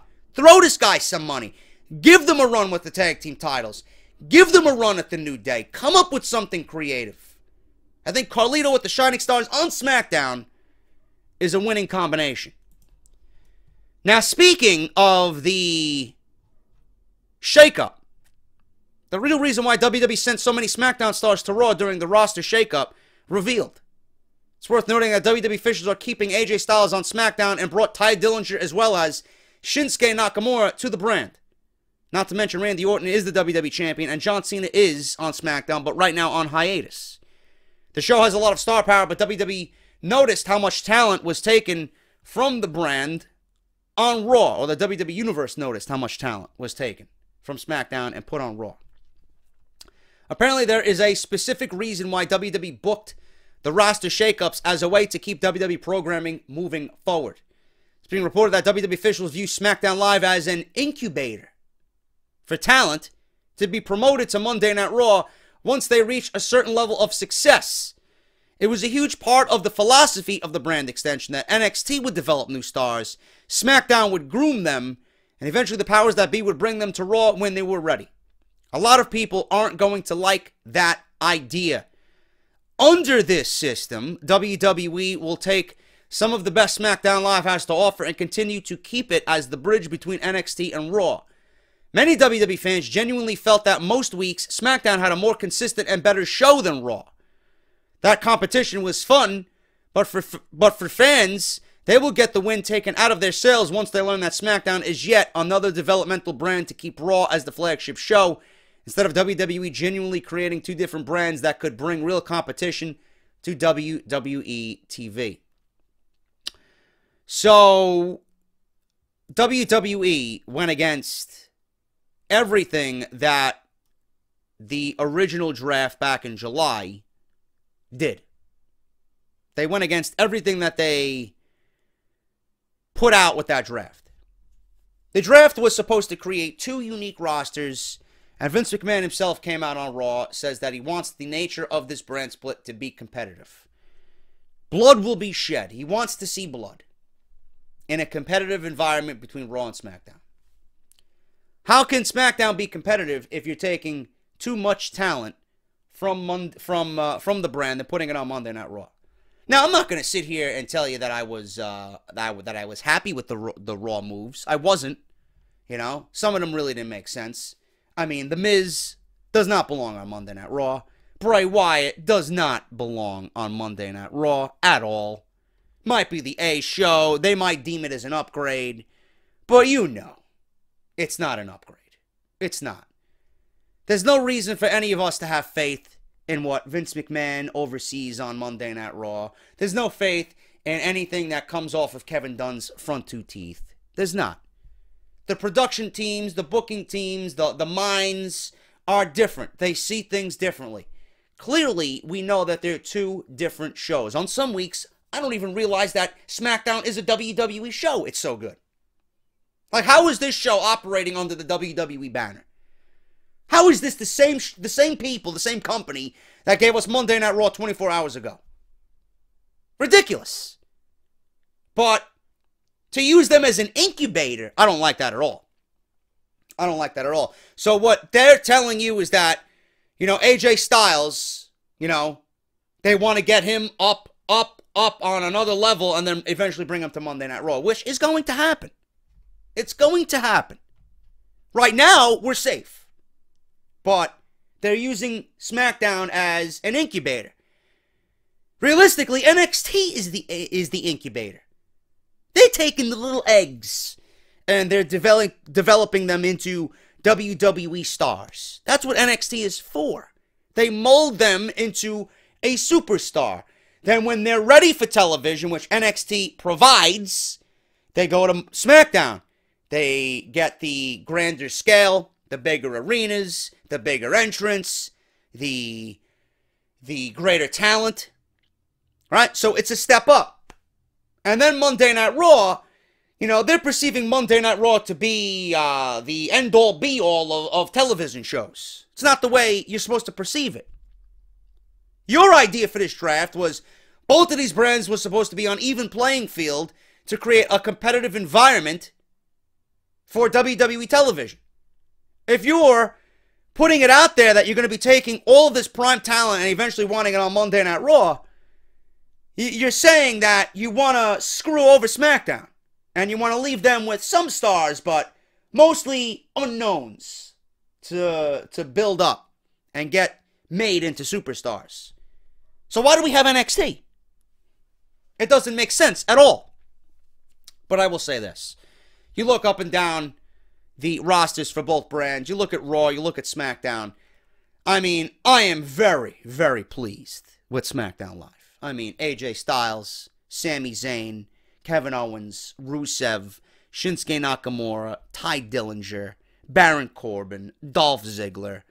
You know, I am perfectly okay with those types of talents on SmackDown Live. You know? Yeah, you could use another name or two or another tag team. You got Charlotte in the women's division, right? But SmackDown has given us more reasons to be hopeful than Monday Night Raw. You know, they might look a little bit weak as far as rosters go compared to Monday Night Raw, but just keep in mind, let it sink in for a second. Because I don't think a lot of you guys realize what's going on here. Randy Orton's another one, right? Luke Harper. SmackDown Live has both Shinsuke Nakamura and AJ Styles. And if you're comparing SmackDown to Raw, 10 times out of 10, just based on those two names alone, I'm taking SmackDown. I don't care who Monday Night Raw has. But I do agree, I don't think The Miz is going to fare well on Monday Night Raw at all. I don't know what they're doing with him. More than likely, it's looking like they're headed towards Dean Ambrose-Miz feud. But it's supposed to create fresh matchups. We've seen that already. Why does anybody want to see that again? I don't get it. You know? Hopefully The Miz keeps his star shining bright. And hopefully they do well by Bray Wyatt. You know? Even though he's been screwed over. Monday Night Raw and SmackDown should be treated as equal. Okay? And whoever has the most momentum, you know, support it. All because SmackDown's not the A show doesn't mean that you gotta kind of bring them down to human-like levels. Because Monday Night Raw is never going to achieve any of that. You know, it's once a year, twice a year, if that, they put on a decent show. And it's usually after WrestleMania, the Raw after Mania, and one Monday Night Raw sprinkled throughout the year. And 50 weeks out of the year, the other 2 weeks that you got great shows, 50 other weeks, you're looking at mediocrity. SmackDown is at least consistent. SmackDown at least has the mentality to build up new stars and make new players and give people opportunity when Monday Night Raw is just giving you the same thing over and over and over again. So I don't understand that, and I don't like that they're using it as an incubator. I don't like that whatsoever. Because it wasn't what you put out there to the public about the draft. 2 unique rosters that will be built on 2 equal playing fields for competitive nature. It's not the way this report's making it seem, and I don't like it. Moving on with the next story here on Off the Script. Justin Roberts says Triple H is not a hero and would keep certain guys down. Former ring announcer Justin Roberts was recently interviewed by WrestleDelphia Radio. Roberts has been making the media rounds to promote his new book, Best Seat in the House, Your Backstage Pass Through My WWE Journey. In both the interview and his new book, Roberts didn't have many great things to say about Triple H, who he worked with for several years. Roberts was asked about 3 people that didn't come out looking great in his book: Triple H, JBL, and Kevin Dunn. I have a feeling I went over this last week, but it's in the news again this week. I don't know. I didn't really have an opinion on them. I just told the story of my experiences, how they came into my story, and what their involvement was. By telling the story, you as a reader can say that guy seems like a great guy or that guy doesn't seem like a great guy. I tell my story in the role everybody played and how I was treated by everyone. I didn't make anything up. That's the best part of the book. It's completely honest. Maybe if they had treated me better, I would have portrayed that in the story. With all the names I mentioned in the story, you just named 3 coming off sounding negative. If that's the case, everybody came off in a positive light because everybody else was cool. Roberts also says that Triple H isn't the hero that many make him out to be, and he is known for keeping guys down. And I quote, "It's hard when you're on the outside and you read things. We all see that Triple H is the hero amongst the internet fans. He's the guy standing up for wrestling fans, telling Vince to make it better and make this better. For us internally in the company, we thought there's a great chance he'll be on our side and look out for us and try to help. Then you see him come in and clip the wings off certain guys and keep certain guys down. You realize he's just looking out for himself." You know, it's not against what we've heard about Triple H, but, you know, what we see in the public eye and what we see when it comes to NXT, I'm sure is vastly different than what we see behind the curtain or what you guys see who are in the business on the conference calls. Triple H comes off as so excited and professional and he makes everything sound so great. That's his job, you know? Everybody says the same thing about Triple H, that he's all about himself. Justin Roberts is just another cog in the wheel who is saying the same thing that everybody else is saying. If everybody else has said it in the past, and Justin Roberts is saying it now that he's been there for 10 years and he's no longer there, and he's got this story to tell, there's got to be some validity to it. I don't know. I don't work for WWE. I don't know. You know? But I've heard several stories. I've read several articles all saying the same thing. Triple H is all about himself. He's just as bad as Vince McMahon. But why should we go into this new era of WWE with such a level of negativity? We see what Triple H is doing. We see what Triple H is doing with NXT. It's hard to take that and see that and think that Triple H is not going to do that, or that's not his vision of what he wants to see on the main roster. Because that's the way WWE should be presented. The way we see it in NXT. Not the Raw that we see usually with Vince McMahon DNA all over it. No. You know? That's out of touch, Vince McMahon. I'm here, and I'm honestly hopeful that Triple H does turn it around. But maybe it's just a case of Triple H not liking a certain somebody and him deeming them not ready, you know, at that time. I don't know. You know, we're all outsiders reading and looking in. We don't know. We're not there. Justin Roberts was there, so, you know, he was there and he wrote about it. You either believe him or you don't. You either call him out on it for his BS or you take him for his word. I don't know. It's up to you. It's the way you interpret it. We don't work for WWE. I'm not going to sit here and tell you I'm the biggest Triple H guy, but Triple H's vision right now is the way I see WWE in the future, and I think that's the right way. That's all I'm going to tell you on that. I don't know Triple H. I've never been around Triple H. All I've heard is stories about how terrible he is. But from a fan standpoint, what we're seeing with NXT and the way he's presenting his vision, I'm for it. That's all I care about right now. Don't care what you write in a book or say about Triple H in a book. I'm a fan. So that comes first. I'm a fan. And what I see Triple H doing in NXT, I am a fan of, for sure. Steve Austin has some constructive criticism for Seth Rollins and his WWE character. Pretty much towing the lines of the Dean Ambrose story that we seen with the podcast on the WWE Network. Stone Cold Steve Austin recently reviewed all the matches at WrestleMania 33 on his podcast. In his review, the match between Seth Rollins and Triple H, Steve Austin had some interesting comments about Seth Rollins. Austin argues that Seth Rollins' character is not very well defined. He says that he still doesn't understand exactly who he is as a character. Who is Seth Rollins? Says Austin. And I quote, when you say Seth Rollins or say Seth freaking Rollins, I still don't have a sense of what or who this guy is. That rests on Seth Rollins' shoulder as an individual to define or create that, as well as the WWE. I still don't get a sense of what type of personality he is. He's not electrifying like The Rock. He's not anti-authority like Stone Cold Steve Austin or like The Undertaker. So, okay, then what is he? He continued saying that he needs to look at someone like Bret Hart, who doesn't have a huge personality, but was able to properly define his character as the Hitman.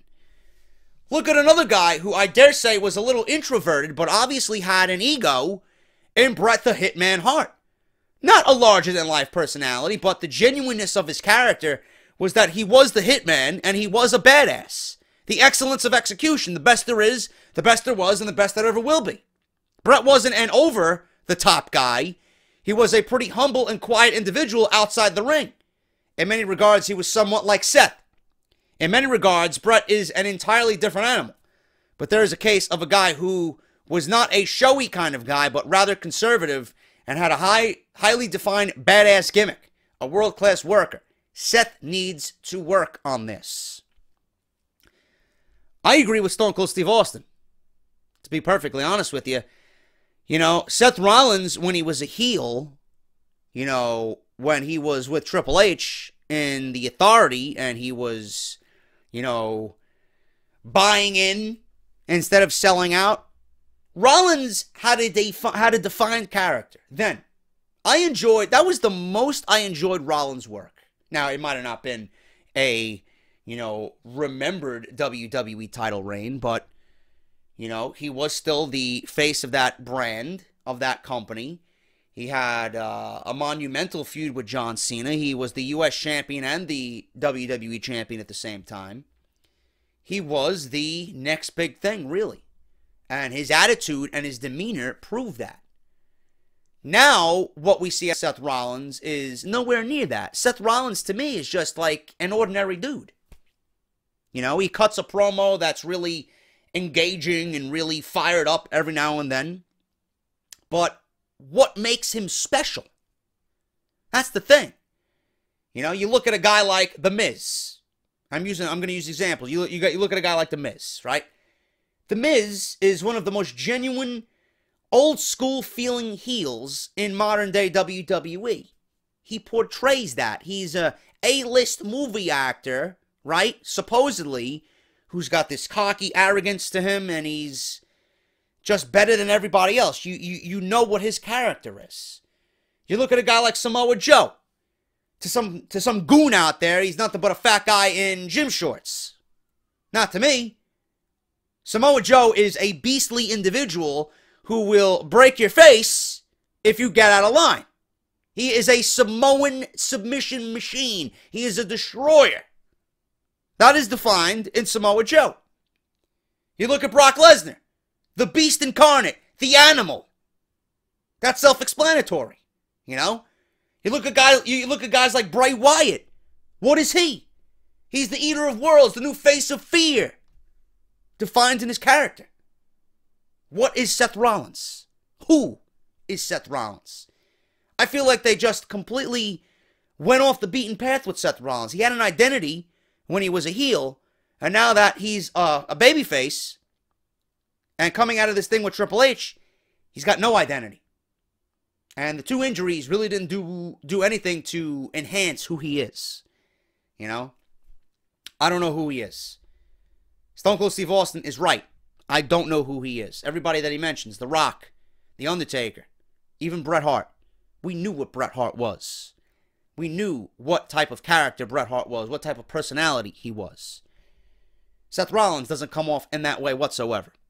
And that's something WWE needs to work on, because right now, in my honest opinion, Seth Rollins is ice cold. I don't care what happens with Seth Rollins. And that's a damn shame because he possesses some of the greatest talent on that roster. But they're not utilizing and making that character shine through. That's WWE Creative's fault.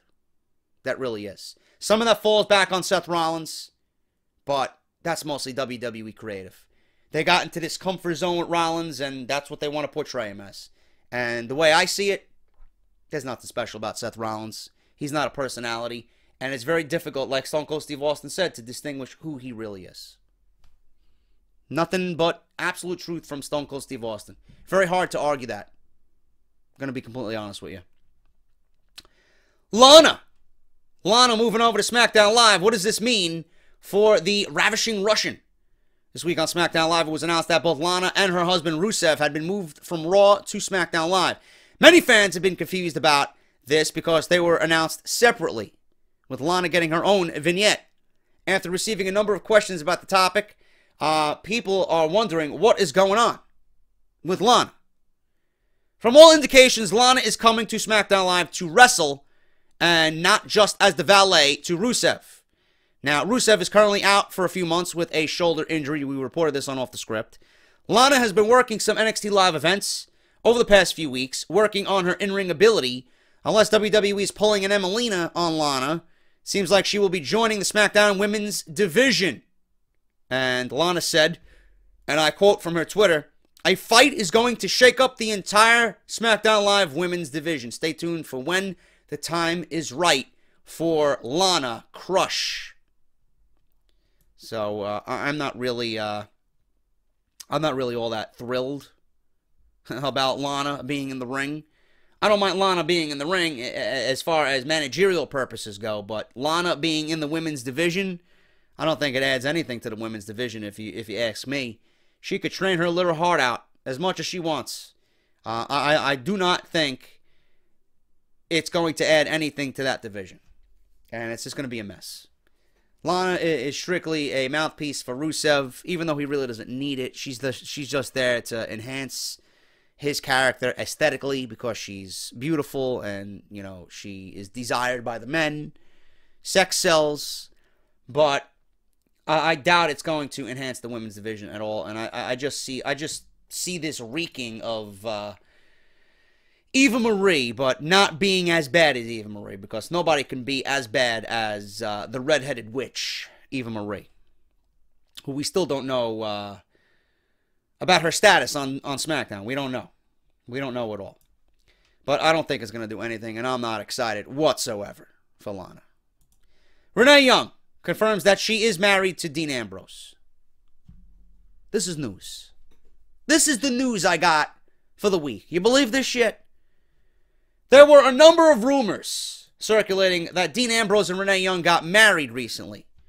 This escalated when it looked like both Ambrose and Renee Young were wearing wedding rings. Oh my God! They were wearing wedding rings! On the April 10th and 11th episodes of Raw and SmackDown Live. On Talking Smack, there were some jokes about the situation that include Dolph Ziggler asking Renee Young what was on her finger. Renee confirmed that she is in fact married to Dean Ambrose on Twitter.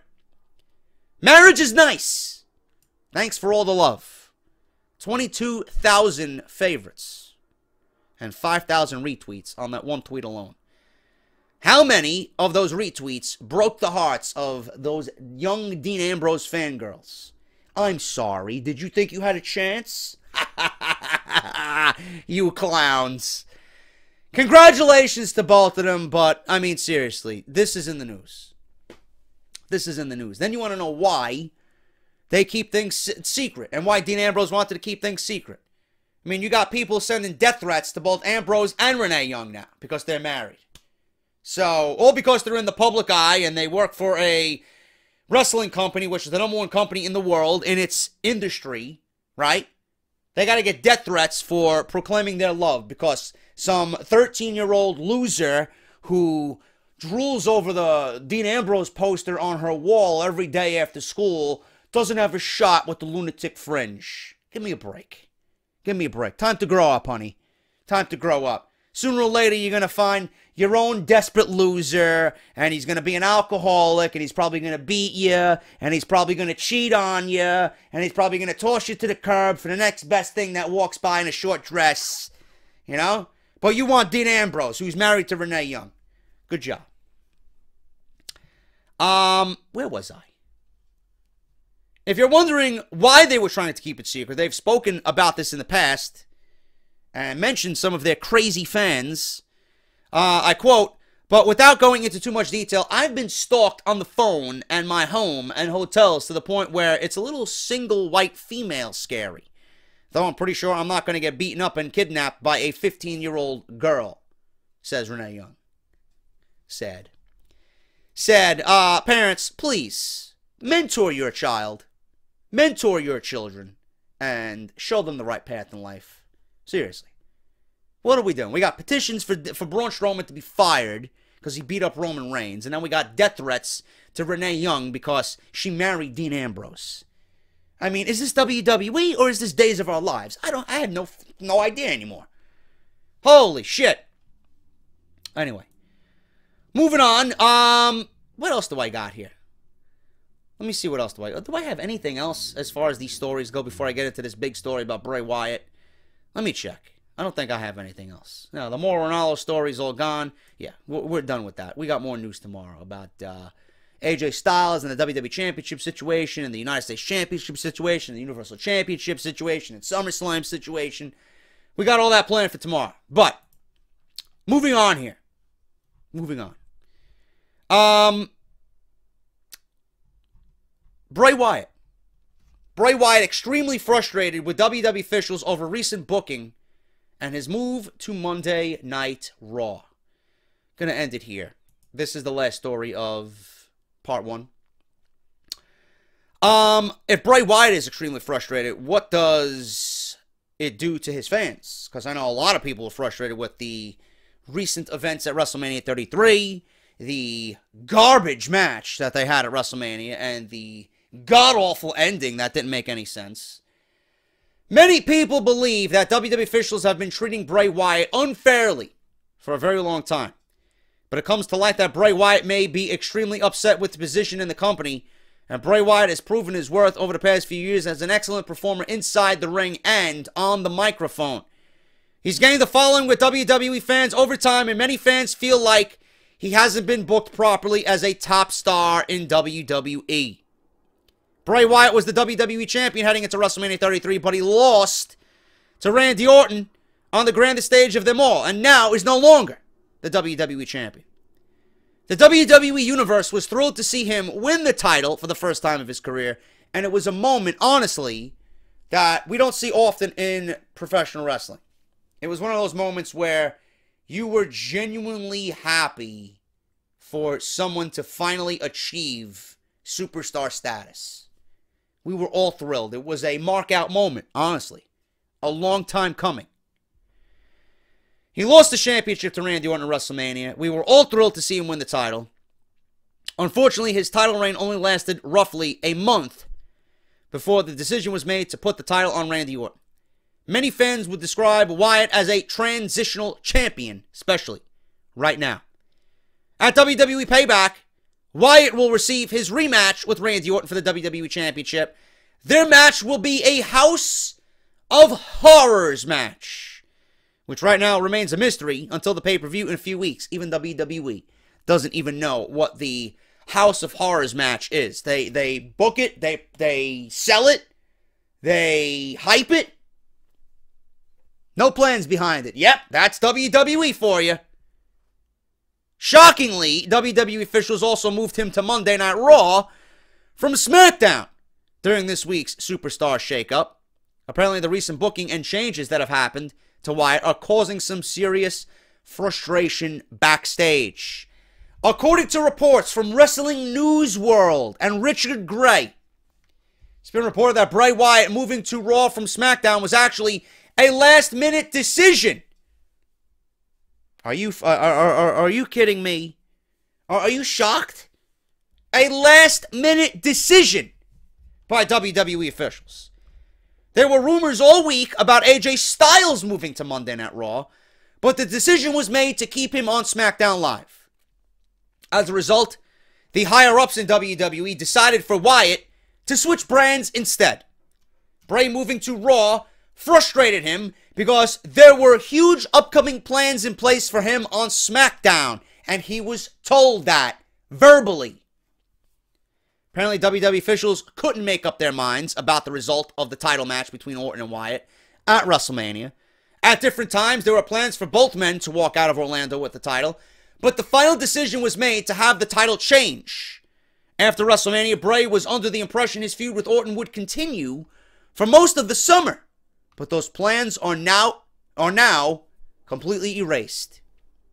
So now with Bray Wyatt's move to Monday Night Raw, Bray Wyatt won't be challenging for world titles. Brock Lesnar is rumored to hold the title until next WrestleMania. Barely going to be on television. He's not going to be in the title hunt. Not over a Roman Reigns. Not over a Braun Strowman. Not over a Samoa Joe, which I think would be the right decision for SummerSlam. You guys know my stance on that.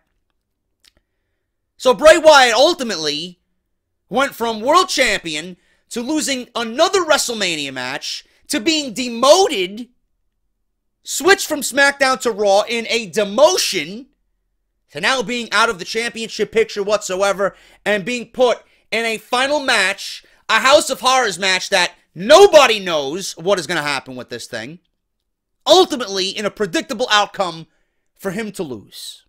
Because he's not taking the WWE title to Monday Night Raw. Unless by some hand of God, Brock Lesnar goes over to SmackDown, which I don't see. So they completely screwed over Bray Wyatt in every sense of the word. On top of that, they took him away from the Wyatt family. I love Bray Wyatt on his own, but I think he operates better under a family environment. That's just me. I don't know why this move was made. All signs point to, we don't know what we're doing. WWE officials are always trying to balance the craziness of storylines on WWE television, especially during WrestleMania season. The Superstar shakeup happening immediately after WrestleMania was also a radical way to make some major changes to both shows. The card is always subject to change, but Wyatt's frustration has come from so much changing for him in a short span of time. Moving forward, the WWE Universe is expecting Bray Wyatt to feud with Finn Balor on Raw. That's a great feud. But it's honestly a demotion. From being WWE Champion, the #1 guy on your show, to now going to the clearly inferior show and feuding with Finn Balor with no championships. If I was Bray Wyatt, I'd be pissed too. And I love Finn Balor. But I'm not going to take a feud over Finn Balor instead of being the WWE Champion. I know that for sure. Now, Balor's recent injury, which we'll discuss tomorrow, has caused some issues for the upcoming rivalry. WWE officials do have strong plans in place for Wyatt as a member of the Raw roster. Yeah, they have strong plans in place right now. Sure. And, I have Lana coming over to really show me how ravishing she really is. Sure. He's being featured on WWE's flagship show as a top heel, which means the powers that be have a lot of faith in his abilities. Over the next few months, WWE will also likely reward Wyatt for undergoing all of these issues, and a future remains bright for the Eater of Worlds. So, I'm trying to think back to what we just discussed before, that WWE uses SmackDown as an incubator, right? Bray Wyatt was one of those guys that deserved the push already. You know, he should have been champion a long time ago. So now he finally achieved heights of the WWE Championship. They took the title off of him. Is it one of those things where WWE, seen that he was in the incubator long enough to warrant a move to Monday Night Raw? I mean, was 1 month enough to prove that Bray Wyatt is, this guy's a superstar? He didn't do anything with the title. How can you gauge Bray Wyatt as a champion when he did nothing with the title? Why was he going into WrestleMania, the champion, to only lose it to a boring Randy Orton? Randy Orton as a babyface is boring. I can't stand it. I am so zoned out of this feud right now. I can't wait for it to be over. Hopefully the fog that's surrounding this house of horrors sucks up Randy Orton and somehow he loses the title. Never to be seen again, and we get heel Randy Orton back. You know, there's a report going around that Randy Orton was very upset about his entrance during WrestleMania. He was upset about his entrance during WrestleMania, but he wasn't upset with the match. The horrific match that he had with Bray Wyatt at WrestleMania. Your entrance is more important than what you do in the ring? I mean, the logic of these people is just so skewed. You're basing your WrestleMania off your entrance. Meanwhile, you put on the worst match of the night. Of all the big matches that were highlighted, that was the worst. With the worst outcome, because you shouldn't be champion. All of this to build up Bray Wyatt, all of this to, you know, get him over as a superstar is what I thought this was supposed to be. How are you making him look like a superstar if he's losing in 9 minutes to Randy Orton at WrestleMania, which makes him 0-3 at WrestleMania? You move him off of a brand in which he had so much more opportunity on and demoted him to Monday Night Raw. How is he going to get past the Reigns and the Lesnars and this ones and that ones? Vince McMahon is not going to see Bray Wyatt as anything more than a cliche gimmick. At least on SmackDown, they realized what they had.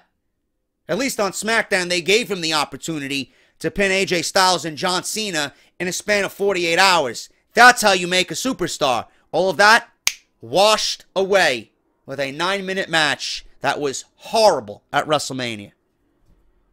I don't have any faith in Monday Night Raw. And if I was Bray Wyatt, I would be more vocal than anything. This is bullshit. Garbage. How you treat one of your biggest guys, one of your brightest stars that way. You promise him plans on SmackDown, and then because you want to change plans without anybody knowing, you move him to Monday Night Raw without the guy knowing. I mean, this is the guy's career. This is the guy's career you're messing with. How is he happy with that move? He realizes he's no dummy. Yeah, a feud with Finn Balor is great for the fans, but what is it going to do for me? What is the ultimate goal here? So he's going to be putting a feud with Finn Balor. Do you see Finn Balor losing to Bray Wyatt? What's the ultimate outcome of that feud? Balor's going to overcome. Every which way, Bray Wyatt, he's placed in these situations and he's never meant to look good. He's never meant to come out on the good-looking side. Of course he's frustrated. How would you not be frustrated? I don't blame him one bit. And that is a story that's been going around. That's exclusive backstage information from Wrestling News World. I wouldn't doubt that one bit. All the signs point to frustration. And if I was Bray Wyatt, I would actually cause a bigger stir-up and a bigger ruckus for all the things that they've done to him in a span of a week and a half. Garbage. Thank you guys so much. That's off the script. Hope you enjoyed the video. Hope you enjoyed the audio. You guys on iTunes will be hearing this on Saturday night. Thank you guys so much for everything. 5-star rating on iTunes if you guys don't mind. Great way to support the show. Subscribe. Automatically download it to your device. Make sure you guys check out the Internet Darlings and all the clips that are posted all along our channels. The entire panel has each clip uploaded to their channel. Make sure you guys check that out. It's all down in the description below. Patreon.com, as little as $1 a month, gets you off the script early and exclusive access to everything else, including our own Discord server with like-minded WWE fans who are respectful of one another. If you guys want to partake in that, as little as $1 a month, man. Thank you guys so much for everything you've done here. I greatly appreciate it, and I'm so blown away at the support this show and this channel gets, man. I got the best fans anywhere for any WWE channel. Barbershopwindow.com/offthescript. Make sure you guys check that out. And audibletrial.com/offthescript. audibletrial.com/offthescript for your free audiobook. 30 days free to try the service. And make sure you take advantage of that as well. Follow me on Twitter at JD206 and subscribe to the YouTube channel if you have not done so already. I am JD. I will see you guys right back here on Saturday afternoon, or Saturday morning rather. Until then, take care, enjoy your Fridays, and I'll be right back here tomorrow morning with more Off the Script. I'll talk to you later.